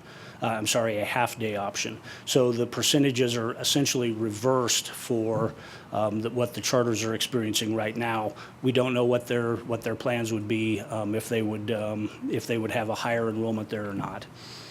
The instructional time requirements from CDE, again, over my depth here, but I've got my life preserver here to help. The half-day kindergarten has a 450-hour requirement with the state right now. Would CDE then move that to 900 hours, or would it go to 990 hours, which is what the first through fifth graders are required to have from an instructional standpoint? Those are things that still need to be worked out with CDE, with the state, and how that would impact Thompson School District. And then the delivery of the curriculum over a full-day schedule rather than a half-day. Is it the same curriculum? Is it an expanded curriculum for those parents that elect to only have their child in for a half a day? Do they go in the morning and then the parents come and pick them up, or they bring them at noon and they stay for the second half of the day? What does that curriculum delivery look like for those students? So those are some of the financial considerations, and we'll talk about the financial piece more when we get to the budget presentation in a moment. But then more specifically, the Thompson School District implementation considerations for the board. Questions, board? Mark? I have two, and I think you just alluded that you're going to answer the first one during the budget discussion. I wanted to know what's the financial impact when we look at PPR funding, if it changes from 58% to 100% for kindergarten students, 42% increase, we're going to not be collecting that tuition, right? We would not collect tuition, which does not go to the general fund anyway. That's handled through Fund 29, which is student fees. So it's a tuition-based program, so those dollars are there, but right now, that's where they're budgeted, that's where they're collected, but you're right. We will adjust the budget for 1920 for that particular fund to not reflect any kindergarten tuition, because that is a mandate of the bill that if a district does not choose to have a full-day option, they cannot charge tuition for the full-day option. Okay, and so the overall change in funding by dropping the tuition but collecting the additional 48% PPR revenue, what does that look like? It affects different funds. Again, Fund 10 is the general fund, Fund 29 is the student fees, so it affects them a bit differently, but overall it's accretive to the bottom line, meaning we would have more of a balance available to add to reserves in the general fund than we do with the half-day model. And we will see that in the presentation for the budget. Okay, and then the second question I have, I think, is going to end up in Dawn's bailiwick, and that is give us kind of an insight or a window as to what we've been talking about at the district level, leveraging the full-day kindergarten as an opportunity to really work on increasing our student outcomes. You know, in particular, I'm curious about the third grade reading level. Well, as Gordon said, we currently have almost 74% of our kids are in a full-day program, whether they're there with tuition-based or whether they are there through our Title I schools. All of our Title I schools have full-day kindergarten. So this is an opportunity to further expand that so that 100% of our students can be engaged in it. There's still work to do I'm really excited about having, the Common Literacy program. I think that will help us greatly by setting our kindergartners on a trajectory that then will be consistent for them as they move to first, second, and third grade, having a common curriculum as they move that way. The materials that we'll be purchasing from a foundational standpoint too will impact those kindergartners. So it's not just the all day, because we're accustomed to doing an all day program already, and so it's how do we use that time efficiently, but also recognizing developmentally that our students need some of that purposeful play and that opportunity to engage in that social emotional side, so that they feel comfortable, that they feel like they belong in school, and then moving them forward. So it's not all day kindergarten is not going to necessarily. It's not a direct correlation that if you have all-day kindergarten, everything third grade reading is on track, but it certainly is. There's a high predictor that the more students you have who are participating in an all-day program, there will be a higher percentage of students who are on track at grade 3 reading. Does that help? I think so, yeah. Mentioning the curriculum, that's really good timing for everybody. There's some nice synergy there. I think we can take advantage of. But also I wanted to kind of delve into, do we expect to see any changes in how we approach the classroom behavior skills and acquisition at the kindergarten level as we increase the number of students that are in kindergarten? The classroom size is not going to change significantly. We would just be adding more classrooms. So, for example, at a school that has a full-day kindergarten program that's serving 20 kids in that full-day program, and they serve 18 in the morning, and then they have another 17 in the afternoon, sharing one room, it would be, we would still have a 20, an 18, and a 17, or whatever that blending might be. So now, but it's in 3 separate classrooms with 3 teachers versus a full-time teacher, and then perhaps a teacher who is teaching 2 different sections of the half-day. Having students there for a full day does help because students then have that opportunity to have more opportunity to bond with their classroom, with their classmates. There are more transitions, but they're more purposeful transitions and not as rushed and hurried as you might see in a half-day program, because there's so much to get accomplished in a half-day program that is able to stretch into, we can stretch it into a full-day program. So the social emotional side can be enhanced through a full-day program in that manner. All right, thank you. You had a question? I think I just forgot it. Oh, I guess maybe just 2 comments. I can't remember the question. One, I know there's logistical issues in some of the building stuff, but I just hope we get to a point where there's not a single child out there that does not want to be in all-day kindergarten, can't be in all-day kindergarten.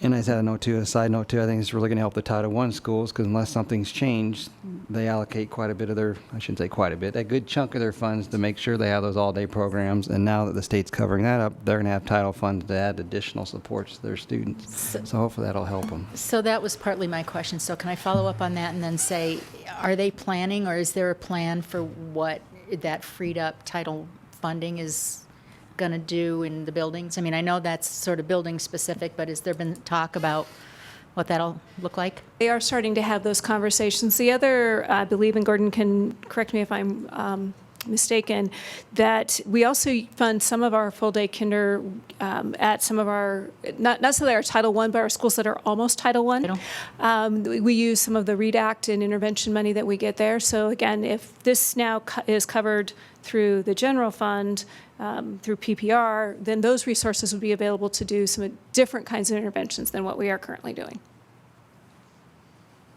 And I would say from the title funds, that's a conversation that I started just today. I had with a couple people. I still need to get more information on that. I'm not sure that a big portion of the title funds go to funding full-day kindergarten at those title schools.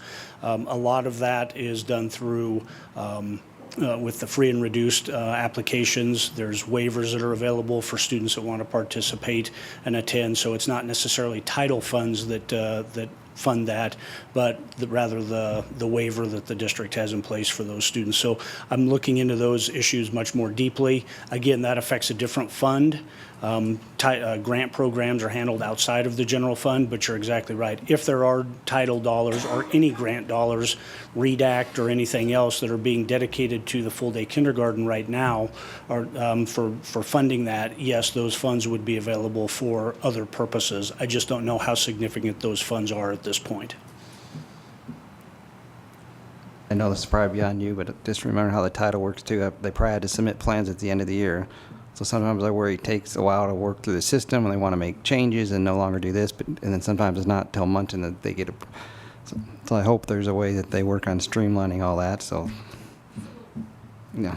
One of the benefits would be Thompson certainly would not be the only district asking these questions across the state, so it will be a culmination of best practices from all the districts, talking with my peers from a financial perspective to see exactly what types of things they're doing, whether it's working through the grant process or streamlining that, as you said, the different options that are available. I have full faith in the federal government streamlining that and making it very smooth and easy and quick.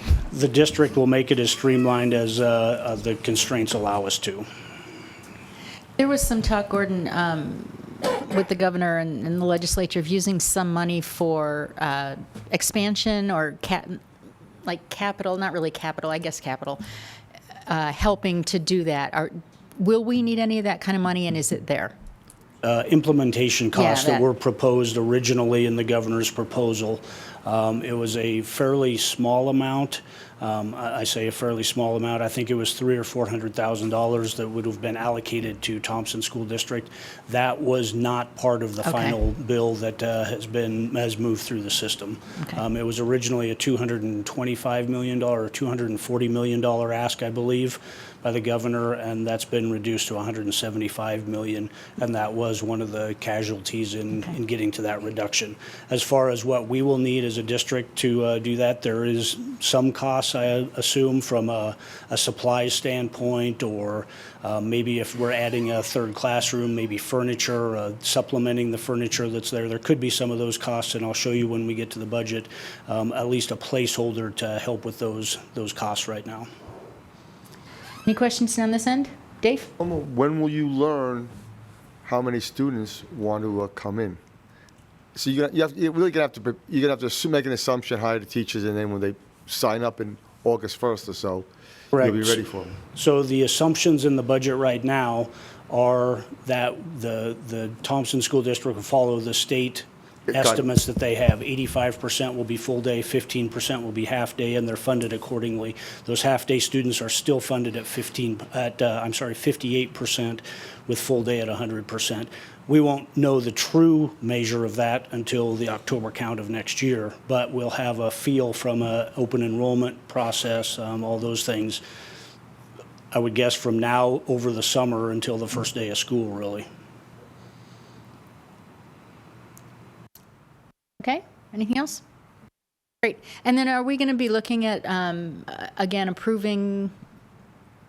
implementing this just as a formality, more or less? So next time? so we expect, or we're anticipating, that the governor will sign it this week. What I'd like to do is bring it to the board for your approval on May 15th. We have to act on this ASAP, so we just want your endorsement. Because they're giving us all sorts of time. Right. Well, they're up. Okay.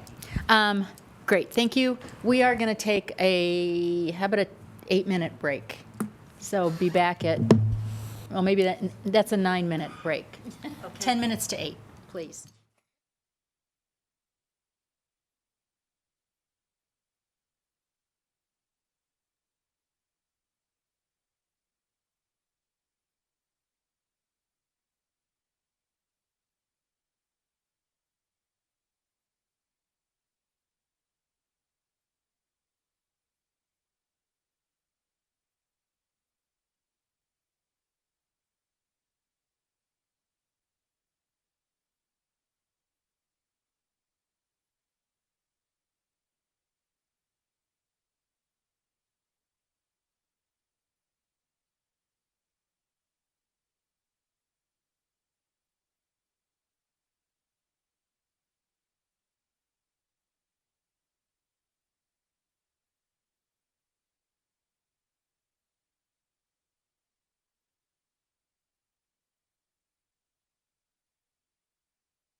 one of the floor-funded districts in the state. We are one of 13 or so districts right now that the state CDE sets a minimum funding level for any district. We happen to be one of those districts, and I would expect that to continue next year. In the preliminary bill, there's a $102 million buy-down of the negative factor. That's fairly substantial. Last year, it was a $150 million buy-down. So the legislature is making efforts to chip away at the negative factor to get that reduced. Just to put that in perspective, a $102 million buy-down will make the overall state negative factor, or budget stabilization factor as it is known now, of $570.4 million. Thompson's share of that is $9.4 million estimated. So again, from what the School Finance Act funding formula says, this would reduce the funding to Thompson School District by $9.4 million to take our share of the budget stabilization factor. Also included in the preliminary numbers that we'll look at in just a moment is the steps and columns, honoring the steps and columns from the licensed salary schedules. That's about a 2.5% increase, and that is applied then not only to the licensed staff per their salary schedule that's established, but also to the APT and the classified staff. It also includes a 7.5% COLA on top of that. So for the licensed salary schedule, the base or all of the cells in the licensed salary schedule would increase by 7.5%. Resulting in approximately a 10% increase. It is a 10% increase for all classifications, licensed, classified, and APT. It also includes the increase that was legislated last year through law of increasing the employer's contribution of the para rate from 20.15% to 20.4%. It includes the increase in the health, dental, life premium that the board adopted earlier this year or approved earlier this year, taking that from $657 a month to $678, about a 3.2% increase. That's included in the numbers. We'll see on the next slide and then the future slides that it does reflect, there's scenarios that show both the half-day and the full-day kindergarten options or scenarios. It also includes all of the tentative agreement compensation items that will be mentioned in upcoming presentation for this evening from that area. So a lot of those are significant ones of that are some of these that I've just mentioned, but there's a couple others as well.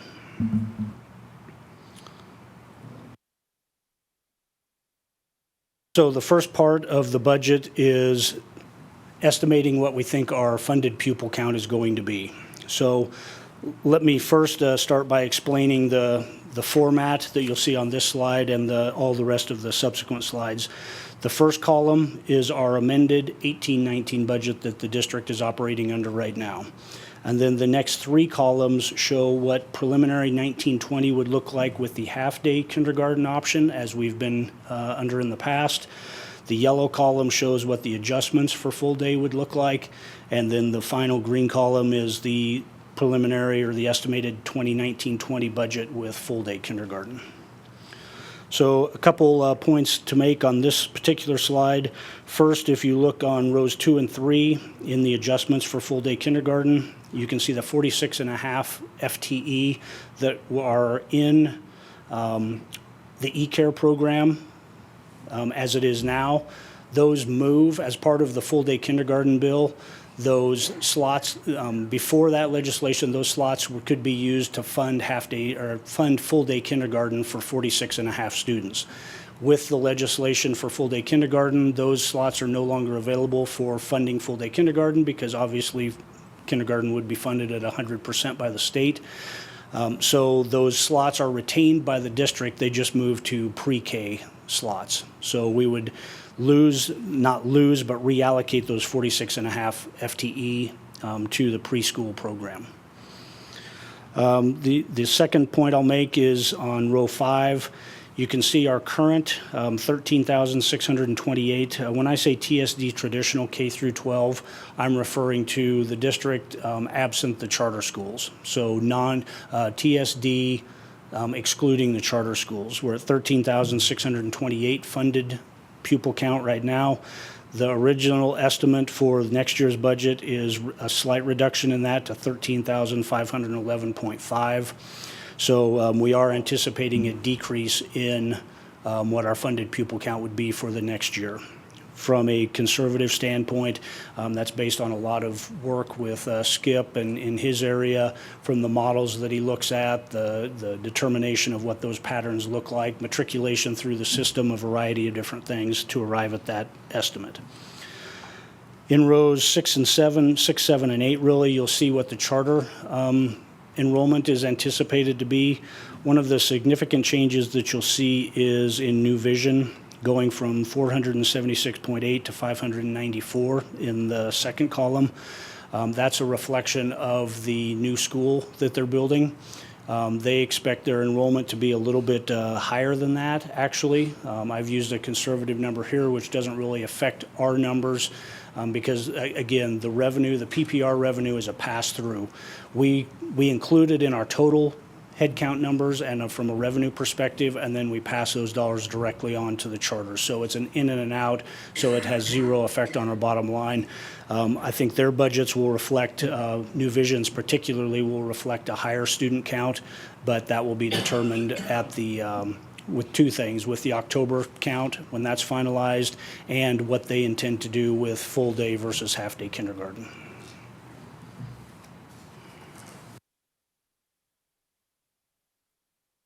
The result of the funded pupil count is the revenue, so essentially it's funded pupil count times PPR equals revenue for the top section, rows 1 through 5. That's our School Finance Act funding.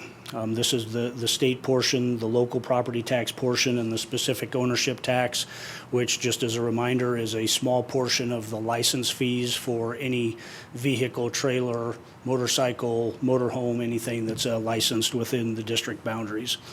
So you can see the changes there. One thing that I will point out, if you look at the row 2, the current year, 18-19 amended budget, $44,772,000 is the local property tax share. That number going to $49,584,000 takes the local share from about 38% to 40%. That is a prime example of what the state is relying on for the funding of full-day kindergarten, that the local share gets bigger and the state backfill or state equalization share on row 1 gets smaller. That's the intent.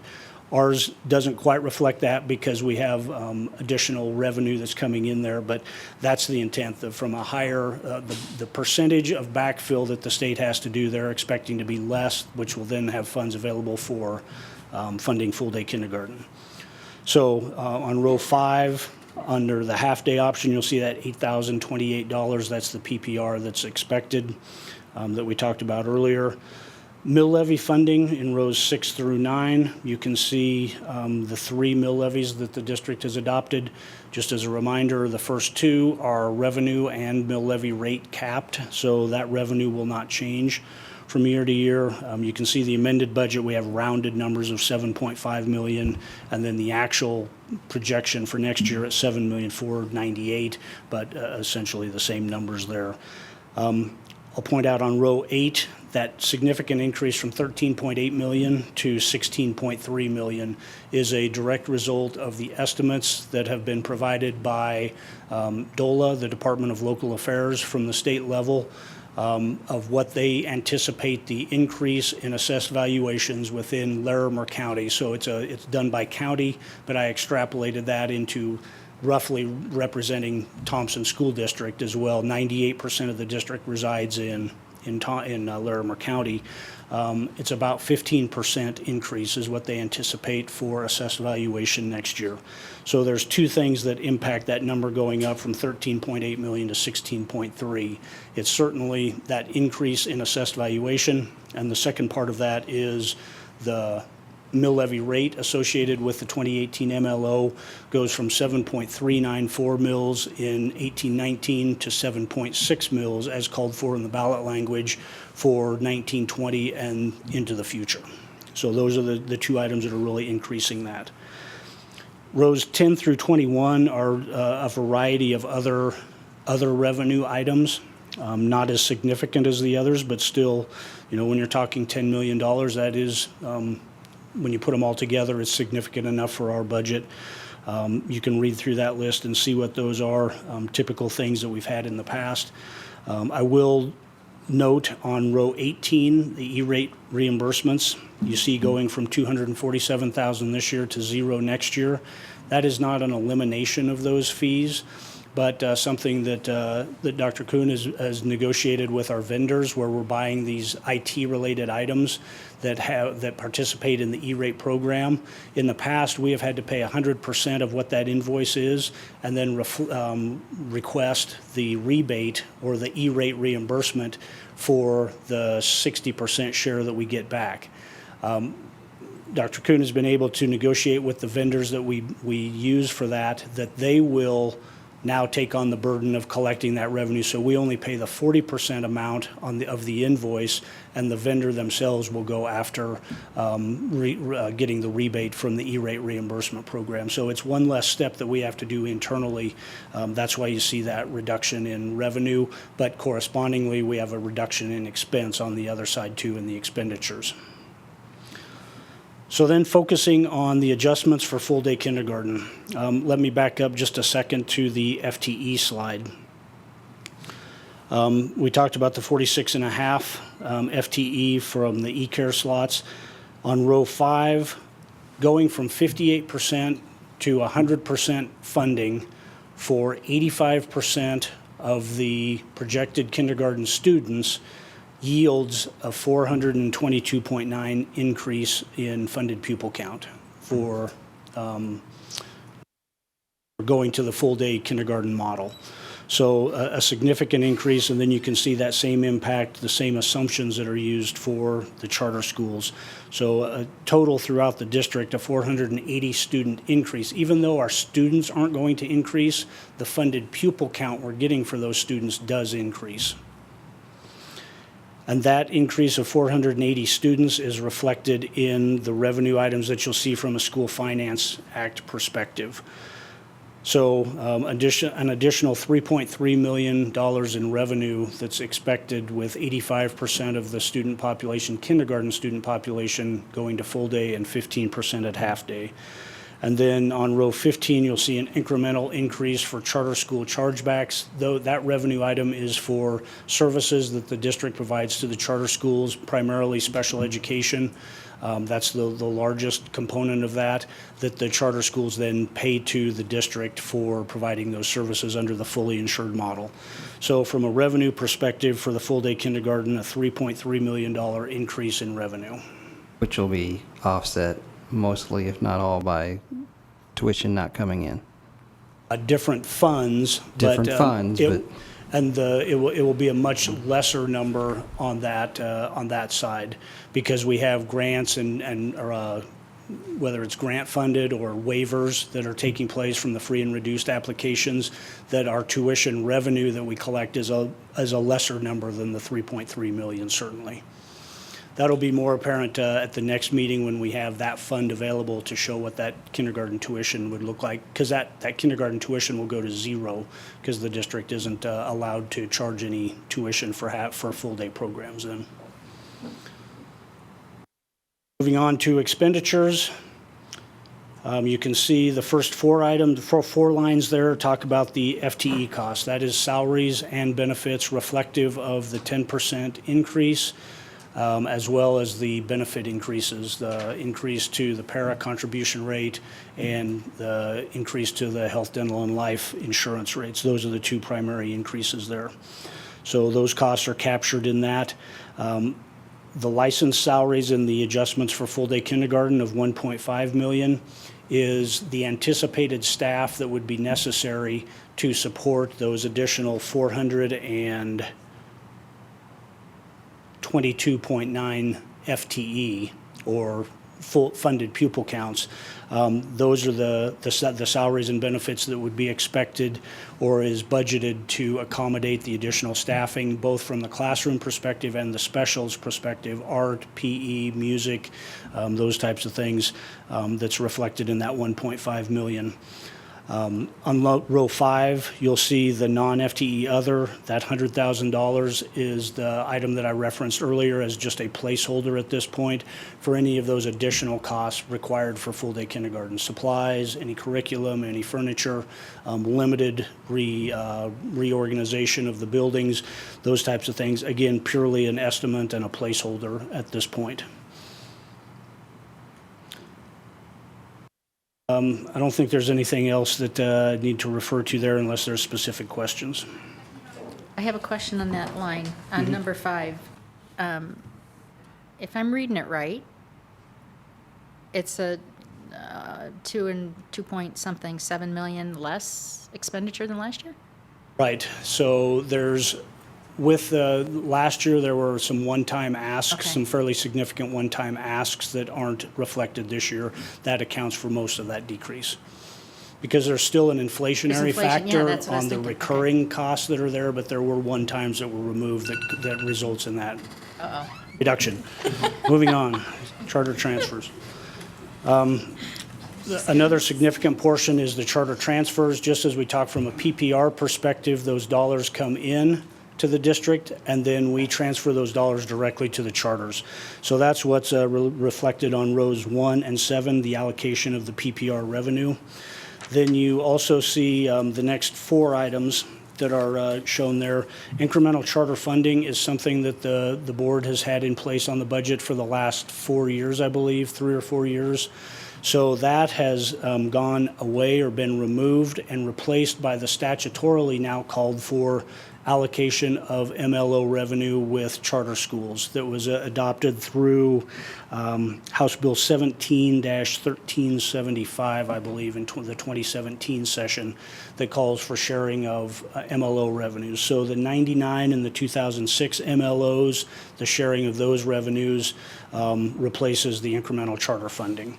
And then rows 5 and 11 are the estimates of what the charters portions of the 2018 revenue of $16.3 million is. So those are their 2 contributions.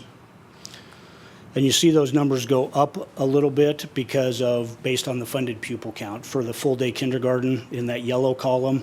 So for New Vision, 195,000 and Loveland Classical, 353,000. That's really a matter of the additional funded pupil count that they would have from the kindergarten change to full day kindergarten versus half day. So when you put all of those transactions together for the general fund, we'll talk about 18-19 first. Our fund balance at the end of the 17-18 year was $17.3 million that you can see on row 1 in the blue column. We have revenue, we have the costs, the estimate for 18-19 with the budget that we're operating under right now, the amended budget, is an add to fund balance of $1.5 million, leaving our fund balance at $18.7 million at the end of 18-19 as estimated at this point. Then the next 3 columns show the impact of all the things that we just talked about from a revenue perspective in each of those cost categories. To get us all, I'll focus on the far right, the green category, assuming the full day kindergarten. The estimate at this point would be to add $1.4 million of reserves to the fund balance, which for the first time in my tenure here would put that number over or return it to over $20 million, which is after 4 or 5 or 6 years of use of reserve balance. I'm proud to stand before you, not through my efforts, but the efforts of the community and the funding that we have from the state, that we see a reverse in that trend both for 18-19 and 19-20, where we're actually adding money to the reserve balance rather than depleting it. Questions on the preliminary general fund budget? Excellent. That was sort of a nice note to end on there, huh? Questions, board? We don't usually get that little ending there. The positive trajectory. Questions? I know it's a lot to take in. When is the board? That will be as soon as the laws of the state of Colorado were passed by the legislative branch to fund salaries for board members. Or we go get a job in California or Florida, it is, right, where they pay board members? Or It's you 2 states. unretire. Yeah. Did you pay him there? In some places in California and Florida. Uh-huh. And Virginia. Yeah.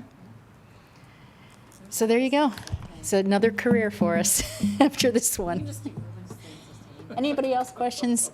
I'm sure you'll have, will you have a further update on May 15th after the legislature is finished with their, We will. There'll be a more Shenanigans. detailed version of this. This is a summary version. Rest assured, there are many rows of detail below this that roll up to these totals, but as has been done in the past, we'll provide that level of transparency as well. thanks, Gordon. Oh, Is the board going to consider this year a change, any potential change to fees, or how that affect the budget? I think we agreed to study fees for the next year and to leave, am I correct? There's a subcommittee. Right, that's Mark, and that's why you guys are waving your arms. Okay. Okay. Okay, so we're not doing anything for this budget year, but you'll come back, so you'll come back with a plan in sometime next school year Yeah. for the year after that. Cat out of the bag, but no fees. Okay. Don't write that, Pam.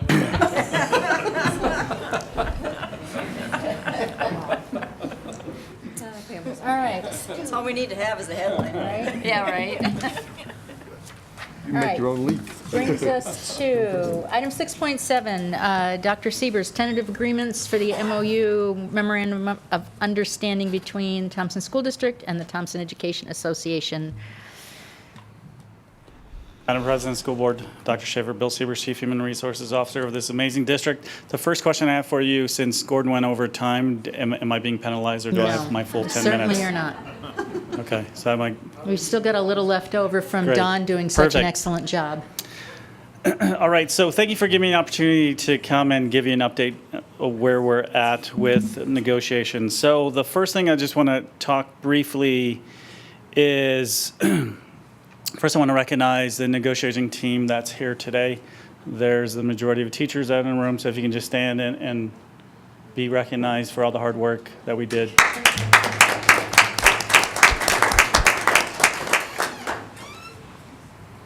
So tonight is really a recap. Andy Chrisman and I had an opportunity to present to the board on the 24th at Berthoud High School, and we took about an hour going over that. And then I did a presentation to the board last Thursday in a work session, just going over the tentative agreements that we had in place. So tonight is just a recap. So the agenda is negotiations large group dates were April 12th and April 25th. So we finalized April 25th with the tentative agreements. Tonight, we'll review and discuss tentative agreements, memorandum of understanding items, social and emotional learning items, and compensation, and then talk about the next steps. We're in the second year of a 2-year agreement.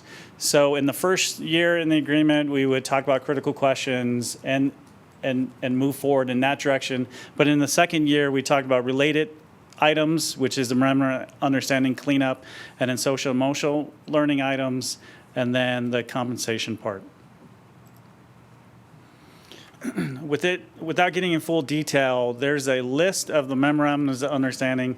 So if you remember in the packet, basically on the left-hand side, there is a list of the memorandum. So you can refer to that. But basically, it's talking about removing Article 16-8-2, removed Addendum A, Performance Management Incentive Plan, was removed to the License Handbook during 2018. Attachment 2 is Parent-Teacher Conferences. Attachment 8 is increase from Step 12 to 14 years of experience. Attachment 13 is tuition reimbursement. Appendix A is the assessment days. Appendix K is the teacher salary schedule regulations, and Professional Concerns Committee, PCC, charge 6 and 7. So those are the tentative agreements that we have for the memorandum of understanding items, which is an MOU cleanup. Social and emotional learning items was the next discussion that we have at TA. So PCC charge 6. PCC will monitor the progress of social and emotional learning partnerships team during the November and April meetings. I do have copies of the social emotional learning preamble for the Thompson School District. And basically, I read that at the last meeting where because the Thompson School District believes in providing students and staff with a healthy and safe environment in which to learn and teach, the staff and the Board of Education will continue to emphasize this important work. And part of the document was the summary of steps taken up to this point and what the future looks like. I see the red flash, okay. Is that a sign? Continue. Social emotional learning preamble is right there. All right, compensation items. There's a huge buzz in the district, outside of the district, about what the Thompson School District is all about. So we have tenant agreements around social emotional 2019-2020 temporary staffing positions for a total of 20. Para increase, 3% non-FTE budget.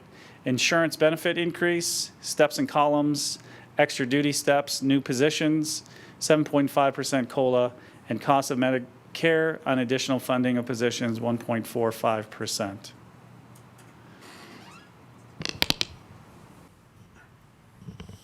And then the next steps is for discussion tonight. Gordon and myself will be available for any questions. Andy Christman is in the audience as well, and he's available to answer any questions. And then if we want to hear from Dawn Huckabee, she is more than excited to kind of talk about her first year on negotiations and the impact it had on her. In her life. She's still here. Yes. so She's still here. away. Drive off the road. It's at least a neutral to positive impact on her. Correct. Correct. Impact, she had an accident. Bad use of Right. words, bad use of words. So after the discussions tonight would be at the next board meeting, May 15th, to ratify the contract. And remind us that we are required by the contract to ratify the contract by the May 15th board meeting. By the second board meeting in May. In May, okay. I just wanted to get that clear. Questions, Mark? So, yeah, I feel like we've had some pretty robust conversation over the past month or so on this. This is great. Can you give me a little more detail on the 3% non-FTE budget bullet item in the previous slide? Yes. Thank you, Gordon. That's the inflationary increase that's built in for those non-FTE costs. After, again, we take the one-time costs from the prior year, strip those out, see what's left of typically recurring non-FTE costs, apply a 3% inflationary factor to that, and budget at that level. That doesn't mean we're going to spend that, but it gives us a bit of a hedge against any inflation for utilities or transportation costs, fuel costs, repair costs of the bus fleet, anything that's a non-FTE related cost. Typically has that 3% factor put on, unless we have reason to believe that it's going to be more or less than that 3%, and then we'll adjust accordingly. And those adjustments do go both ways, up and down. Although that's not technically part of the MOU, correct? That's more of a budget item that's taken into consideration when you're negotiating contracts. That's correct. It was part of compensation. the conversation with the negotiations committee about other uses of funds that are required in the budget or necessary or called for in the budget, implemented in the budget. That's right. It's not So necessarily. it's part of the understanding of the picture of where we are. Correct. How much money there is. Okay. I know this is kind of late in this whole process to be doing this, so I hope you guys will just indulge me for a minute. And I know we've kind of had Timer on? I know it kind of had a thumbs up and down on this particular thing, but I don't feel like we ever really had a conversation. And just this idea of the level of compensation, the COLAs that were given to each group, you know, and the kind of way I've been thinking about this is if you kind of classify people, you know, we got a group of people in this community that are, you know, it's not a cheap place to live. And it takes a certain amount of money just to meet basic needs. Rent, housing, food, everything else. And we have a group of employees that are struggling just to make payments every month, let alone saving for retirement or an emergency fund or taking care of that health issue. They're struggling just to make that. And then we do have a group that's like, I can pay my bills every month. I'm doing pretty good. I might even be able to have an emergency fund. Heck, we might even be able to take a vacation every once in a while. And then we have another group where they're kind of in that discretionary pool. You know, they got all their needs taken care of. Retirement's getting taken care of. They ask questions about how long is my vacation going to be? Can we get a bigger house? Can we get a nicer car? It's kind of discretionary. So we have people in all those groups. So when I look at when we give them a pay raise, I know it's nice and clean and easy and say, well, let's give everybody exactly the same thing. A 10% raise to someone, that means like $9, $10, $11, $12, $13,000 of discretionary funds versus another group where it's $2,500, maybe $3,000 to try to get them to a living wage. I just don't see, I see it clean, I see it easy, I just don't necessarily see it as fair, and perhaps we're missing an opportunity to really help out an employee group that's struggling every single day to make it. And talking to several people too, it's like, I can't hire these people, I can't retain these people, they're quick to leave because there's so many other jobs where I can quickly go get more, as soon as they get somewhere else where they can make more money, they're gonna bolt. So I don't know, I just, if we want to have a discussion about that and hear more about it, it just didn't sit with me right, personally, and just a lot of feedback I've been getting both from classified staff and teachers and administrators are saying moving forward in this regards may not be representative of as many people as we think. So, I mean, I'll just leave it there and see what people are thinking. Yeah, I remember we started having a discussion around this topic, and if I remember correctly, it was kind of like we informally agreed that it is too late in the process at this point, but does it make sense for us to more formally put together a subcommittee to explore this topic and look into it? I think there's real value in looking into it. I agree with you that, you know, at this point in the year, we're too close to contract to reopen it. Anything's possible, but it would be difficult, and I'm not sure we would have the information that we need to go forward. But when I start to think about the kind of things that you just brought up, Paul, I start to think of it's not just a matter of a COLA or an increase, it's a whole matter of how we pay across the spectrum from the you know, lowest hourly paid employee that we have to the top. It's a system problem that I don't know could be remedied by a 1 year or even a year after year adjustment in a percentage of a COLA. I don't know that that would really make a difference. I think what could make a difference going forward is if we looked at how we structure those pay scales. And that's a huge conversation, a much bigger conversation, I think, to have. And I think it'd be a good conversation to have, actually. But I don't know that, short of something like that, that another 3 or 4% here, minusing 2 or 3% up here, is really going to make the difference that we would like to make as far as making those wages that are just about living wages or not quite living wages or more, you know, more closer to the median kind of thing. I don't know. Jeff? I agree with what you both said, but as a thought, a lot of the people at these upper brackets too, they started out in those lower brackets and they've earned and worked their way to where they're at today. And we have to take care of these people too, because there's other opportunities for them out there as well. And we can look at our own turnover and we can see almost right up to the top, we've lost some very, very good people. And it certainly carries a lot of merit what you're saying, and I would be all for exploring this in the future, but I'd say at this point, where we're at. We're 2 weeks away. Yeah. I'd like to see us have it as a priority to look into for next year and have it be a key piece that we begin with. Critical questions. Mm-hmm. I just want to identify for the public's benefit that the 10% we are offering across the board does not include our superintendent. Correct. It's just for public information, that's evaluated That's a whole separate deal. That's right, it's evaluated on a contract basis. Good point. Absolutely. Seeing that's going nowhere, I know we floated around the idea at one point in time about stipends, and I'm not sure that's the best idea, but is that another option outside of redoing negotiations and everything else of, again, maybe trying to help certain employee? it would just be huge for them? Or is that something, again, it's too late, out of the question?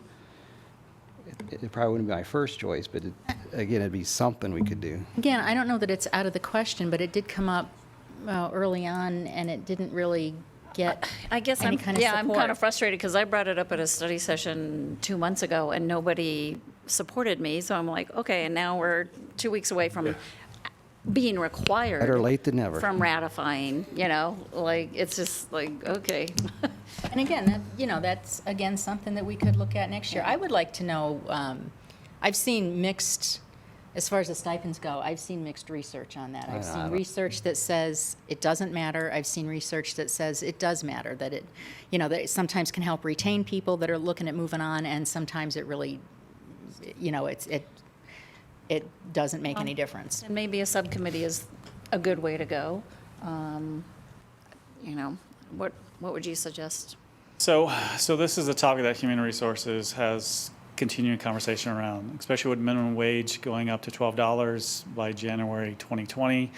That we basically want to do an OHM study because there's a lot of conversation around it. It's so much not about the salary itself, because it's days of employment as well, because we have people on contracts 167 days, 177 days, we have 260. So if you're increasing days, then that increases salary there.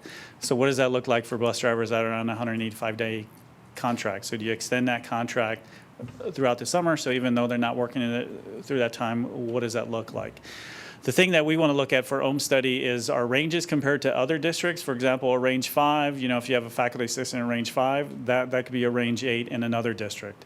So we really want to explore that. As far as the subcommittee, we are more than willing to kind of look into that and then extend the conversations that we're currently having right now. Tom Teixeira is our HR director who exclusively works with classified. So we continue these conversations all the time. Him and I go back and forth of, so what does that look like? So how come one range is an increase of 38 cents compared to another range might be 51 cents? So we take comparisons of the slope, looking at other districts and trying to compare it that way. So if we did a 50-cent increase at each one of the ranges, there's a cost there's an increase. So we have continual conversations that we can move forward to the board, for the future. All right. Jeff, I don't want to lose you. Getting back to Paul's idea and your own, Lori, those are great suggestions, and I think it actually lends credence to my thought that the board should be involved in negotiations next year. And this is not meant to take anything away from what staff's done or the TEA or anybody else. You guys have done an incredible job, but I just feel that sometimes there's some thoughts and ideas that get lost. Paul, maybe if you had been involved 3 months ago and brought that up, maybe that's something that could have and would have happened this year. So just food for thought for next year. Well, and I was going to say too, so in addition to investigating, having the board involved in some fashion during negotiations, and maybe putting that in place for next negotiation season, I think we kind of already have teed up to start talking about that, if I'm not mistaken. Well, we'll start the conversation in August. Right. Right. We have a deadline of determining who's on the negotiating group by November 1st. So we can start that, plan is to start that conversation early in August, that we have that at least once a month, either in a work session. We could easily have it in a work session and then move that conversation to a board meeting so we can keep everybody up to speed on where we're at as far as the negotiations process. And then the other thing I think I'm hearing, and guys, correct me if I'm wrong here, but it sounds like the board would like to be either more involved in or more advised of some of these salary issues. You talked about the comparing us to other districts, and where one district, a faculty assistant might be on a 5 and another place on an 8. I think if we knew some of that kind of thing, what went into that, or maybe even as you have those meetings, if if a subcommittee of the board could be involved in those at some point, I think that would help. Good. Paul?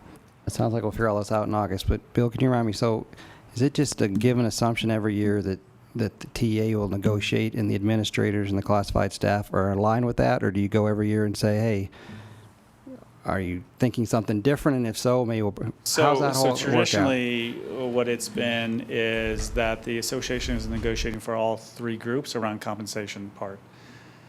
So whatever's decided in the large group, that trickles to each of the employee groups. Always the same. So are they? Always the same. Are they At given an one time, opportunity? it wasn't. In 2004, 2005 time, there was a different increase the year prior to that in that year. And that created somewhat of an uproar during that time.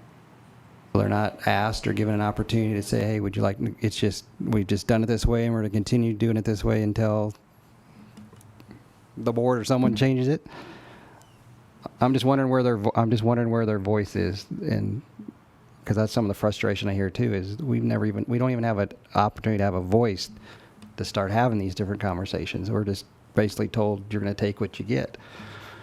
So it's not said like that.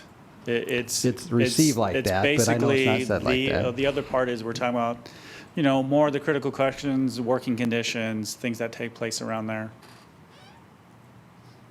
This was brought up at a study session, but we had nothing other than, do you all agree? And it was a thumbs up, thumbs down. I had no information about what it is you were really asking or what they were asking. And so there just wasn't enough information to have a conversation, nothing in front of us. So I guess that's kind of where we need to really make sure that it's lined out clearly.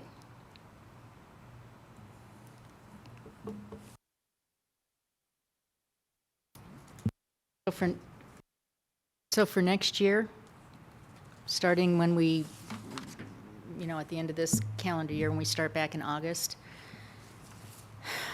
I think what I'm hearing is we want to look at some way to include the other two employee groups in negotiations, whether that's a full negotiation, whether that's I don't know. Or a I don't member know what of that the could. Yeah, I don't know team. what that could look like.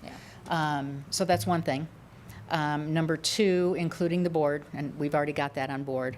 And then number three, looking at these salary comparisons or bands, or even within, like if I don't know, one employee group is. To make sure they're in sync with where they should be, I guess. And I'm guessing that you occasionally do that anyway, but I don't know that we have ever really been a part of that or seen that, in detail. Did I kind of catch everything that everybody was? Yeah. Okay. I guess my final comment, just for the people with negotiations, building everything else. I'm not trying to be overcritical. We have these processes. We just follow them. I guess my point is just sometimes let's slow down enough to question some of the assumptions and things we have, and just try to make sure we're getting all the groups to the rail where we want them to get it. So it's tough. I bet on both sides of it, and hearing it, it's tough, and I appreciate all you've done. We're just trying to make the process better. I think we have a lot of good opportunities and good ideas to move forward with for next year. I think for this year, the 7.5% COLA is definitely moving Thompson in the right direction. It's pretty exciting. The number one reason we worked so hard and the community worked so hard to pass the mill levy override was to increase staff compensation. So I think the big picture is really exciting. I think you said there was a lot of positive buzz out and about when you're talking to other districts and things. Well, maybe they're bummed out that we're able to jump ahead of them. But I think kind of an astonishing fact is that we've only been able to offer our staff 3 COLAs, 3 cost of living increases in the past 10 years, since 2009. So it was time, to move ahead and try to catch up a little bit. So I think this is overall super positive. So thanks to everybody for your great work. Dave. If you don't mind, I'd like just to add on to that because we have some teachers in the room. I think every board member has expressed in one way or another that they feel the best benefit the board can do to the district and to the community is to create the environment that attracts and retains the best employees, of course, teachers included. And we thank, as Pam said, we thank the community for giving us the resources to do this. It'll be I'm waiting, I'm anticipating next week where I could happily vote to approve the contract. I'm sure I speak for all the board members. So, you know, just a good feeling coming up. And that young lady over there walks in and gets a 10% raise. Don't come back next week, you're not getting another one. Should have left after the introduction. Well, and you know, you say it in jest, but it, you know, that might be part of why we're attracting people to come here. not in because they're jest. seeing what we're Not in doing jest. here, It's and what you all are We have doing our out priorities there. in the So- right Right, and we have to thank the community. Yep. Oh, Remember they're that. the We ones. only could do what the community gave us the weapon to do. Yep, yeah. So it's, thank you, Thompson School District. Each of us could only vote once on that ballot to pass the mill levy and ballot. We needed all those other. Come see me after the meeting. You're like, I have some hints. All right, anything else for tonight? Okay. That brings us, let me put my glasses on so I can see that, I think. Oh, that brings us to one more item, 6.9. This should be a shortie. 6.8. I'm sorry, what did I miss? Uh, Oh, the Learning org Service chart. Yes, I did. Organizational chart. 6.8, and then my glasses on. The 2019-2020 Learning Services org chart update, Dr. Siebers. This is sort of an abbreviated. Madam President, School Board, Dr. Schaefer, Bill Siebers, Chief Human Resources Officer. So basically what you have in front of you is we're extending the communication of, at times we're communicating in small puzzle pieces, but we want to provide the big picture of where we're going as far as some of the positions that you're seeing that come across the personnel approval packet. So basically with the school board's focus on recruiting and retaining of Thompson School District employees, tonight, I'll briefly discuss the following new, repurposed, and enhanced positions. So basically what I'll do is I'll go through the positions and kind of let you know if they're repurposed, if they're new or enhanced. So the Executive Director of Teaching and Learning, that's a repurposed position, and the old position was the Director of Assessment and Accountability. Director of Language, Culture, and Equity, that is an enhanced position, and the previous position was an ELD administrator. Director of Student Success is an enhanced position. The former position was Data and Assessment Coordinator. Director of Curriculum and Learning Design is a repurpose, and that position was a Director of Elementary Education. This year, currently, we have 2 directors, and then going into next year, it'd be Director of Elementary Education and Early Childhood. The new position is Interim Assistant Director of Assessment and Evaluation. And the last position, Enhanced Director of Professional Development, is enhanced from the Professional Development Coordinator, and that position would fall under Human Resources. The attachment is the org chart for Learning Services. That's a stripped down version where you can see those positions and how it falls under the organizational chart for Learning Services. There's a legend at the bottom where it explains cabinet level APT positions are blue, and then APT positions would be the green. I have a question. Curriculum and Learning Design was formerly elementary, Director of Elementary. So we no longer have something called out as Director of Elementary. Is that correct? So we do, but it's called the Director of Elementary Education and Early Childhood. Oh, yeah, okay. Okay, so that was the just second condensing position. Got it, got from it, got 2 it. directors to Yep. 1. Yep. That one wasn't called out in the up above because it happened before, so I see that. Okay. Questions, board? No questions, just more comments. So I just like, so first of all, I know I've gotten some feedback too of why are we adding an extra position. So first I'd like to defend that. And so I think we're just adding one position, and having worked in this admin building for over a decade and knowing how stretched we've always been and the amount of work and what we need to get done to create the systems and processes to move forward, one position is not much. I mean, it's great. And then I just want to commend Dr. Schaefer and anybody else who's been working on this, the logic of how it's coming together and the synergy these different positions are going to create. I think it's creating an exciting pathway, and so appreciate what you've done with this. Looks good. And I think, Paul, to piggyback on what you just said, sometimes what people outside of education or outside of this don't understand is that when these positions are not there, that work still needs to be done, and it often falls to building principals or other people that are then overloaded and then can't do the work that they're supposed to do. So. And even adding one position, my guess is we're probably still behind most other districts in terms of what we really have. But Take it easy down there. All right. But I think this could be a powerful team, so I look forward to seeing what they can do. Mark.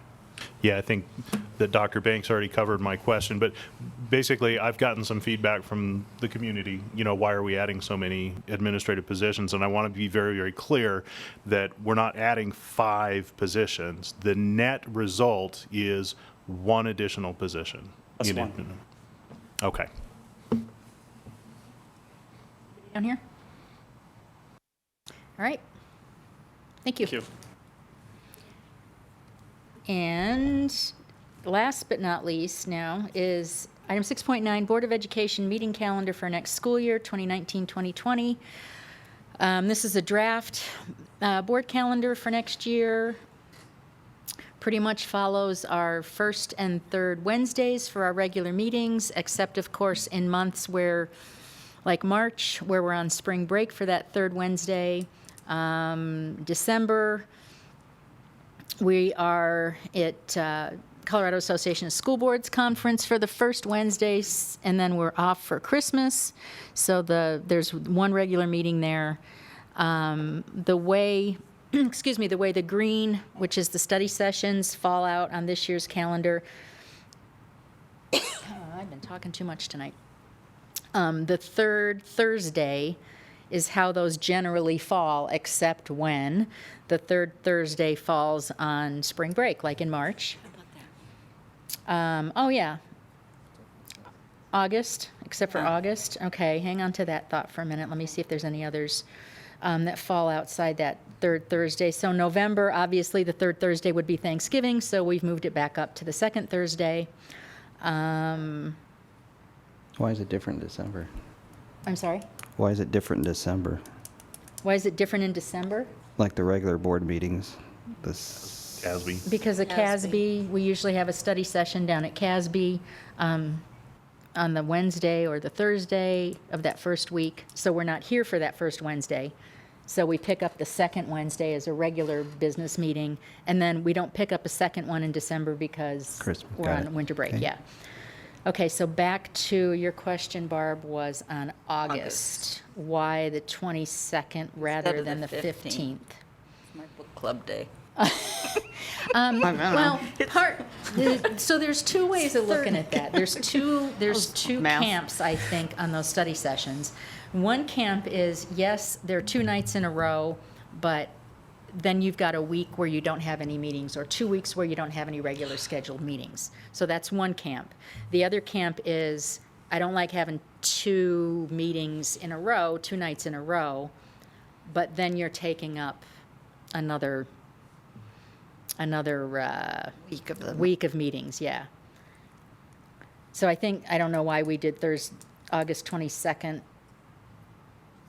It might make sense When to does have school it start? earlier, Does it have to actually. do with the, No, it probably just has to do with I was following my red guidelines and then put right. the green next to it without recognizing that the first was on the Thursday. You know, So- it might, because of some of the things that we talked about that we want to talk about in August, that we talked about tonight that we want to talk about in August, it might make sense to do it earlier rather than later, and maybe have it be the 8th. I love working with you guys. We can just add a whole nother meeting. What's that? I love working with you guys. We can just add a whole nother meeting. No, I don't think so. I'm going to veto that, sorry. But it might make more sense to have that study session earlier in August. Dave? Well, let's just talk about what our next study session should be. That might help. Because we had the last study session, we talked about effectiveness of a school board. I was going to propose that would be the main focus of our May study session. That would leave June for, my thoughts would be leave June to focus on the strategic plan, and then perhaps August, following up on the strategic plan. So I think it's, And some of these things that we brought up tonight that we want to tee up for as we go into negotiations. yeah, I have no problem with Yeah. that.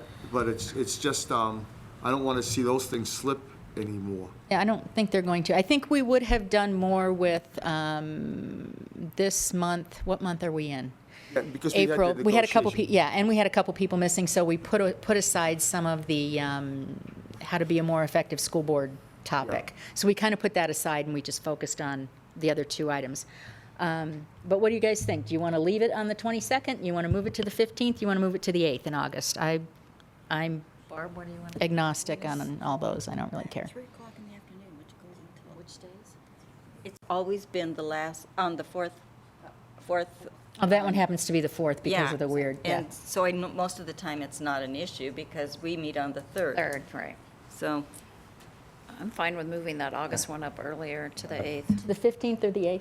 I'm good with What either do you one. prefer? Thank you. Or do the 8th. 8th? Okay. Any objections to the 8th? I have Okay, no let's move it to the 8th. Okay. Awesome. Everything else makes sense? I had a question in March. March. Yep. The 11th is the second Wednesday? Yeah, because why? Because we only have one. Is that why? Yes. We did that this year, So, too. because otherwise, then you have one on the 4th, and then really wouldn't have one until then April April 1st. 1st. Okay. So it's kind of it's split the split down difference. better. Splitting the difference. And then you're just Yeah. asking for a special meeting in there somewhere, you know, because something's going to come up. So if we push it back a week, that gives us a week to have something come up and not have to deal with it, so. Makes sense? And then in the month of December, we have the 19th, which is a study session. However, you will also pick up a study session on the 4th at CASB. So you can make that determination as you get And- closer to that month where Right, you and we need a always, study right, session. and then. we always reserve the right board as a group to cancel one of those study sessions if we have done the work already that month or the work isn't coming until the next month. We find out 5 people are going to be out of town Yeah, or if for we find winter out people are break. going to be out of town. I mean, we've done that this year. Yeah. One thing, Gordon, don't we have, always have to have to approve the budget in December? What is that we have to do in December usually? Yes, we have to approve that. Is there, what date do you anticipate we would have to do that? We would do that? You would be ready with it? Does this work for you? Well, I think what we did last time was we proposed it at the, the idea, we don't vote on anything, so we have a study session. We use the study session at CASB. CASB, and then we voted, Right, in December, so I just want to make sure. which this would work We for don't have that. to add a special meeting, okay. Okay. Yeah.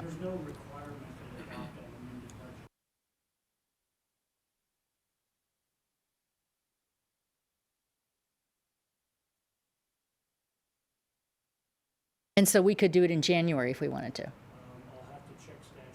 Oh, okay, there is a requirement to do it, okay. Oh, I see, okay. Okay, Yeah, oh, I know what it was, the audit approved, that's what it was. The audit has to be approved 6 months after, it has to be approved in December.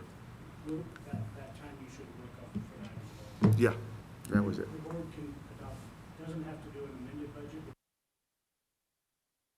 I was confused, I was thinking of the audit we had to approve. Dr. Schaefer? So another think about just for August only. So last year I know we had a summer session together. I'm not, and I think we did that in July, but I'm not proposing a July meeting. Right, that's because we didn't know you. That's right.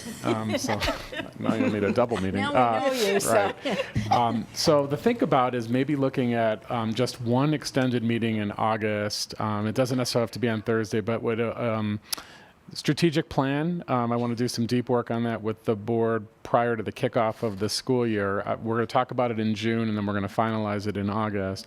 And then any other working agreements for the school year working as a school board, those types of pieces. There might be an advantage of doing like an extended meeting in August. It could be like, so that just a think about. Okay. So do you mean like at the beginning of one of our? Yeah, so I'm not saying add an additional meeting. I'm saying instead of having a working session meeting, just have one meeting maybe an extended meeting.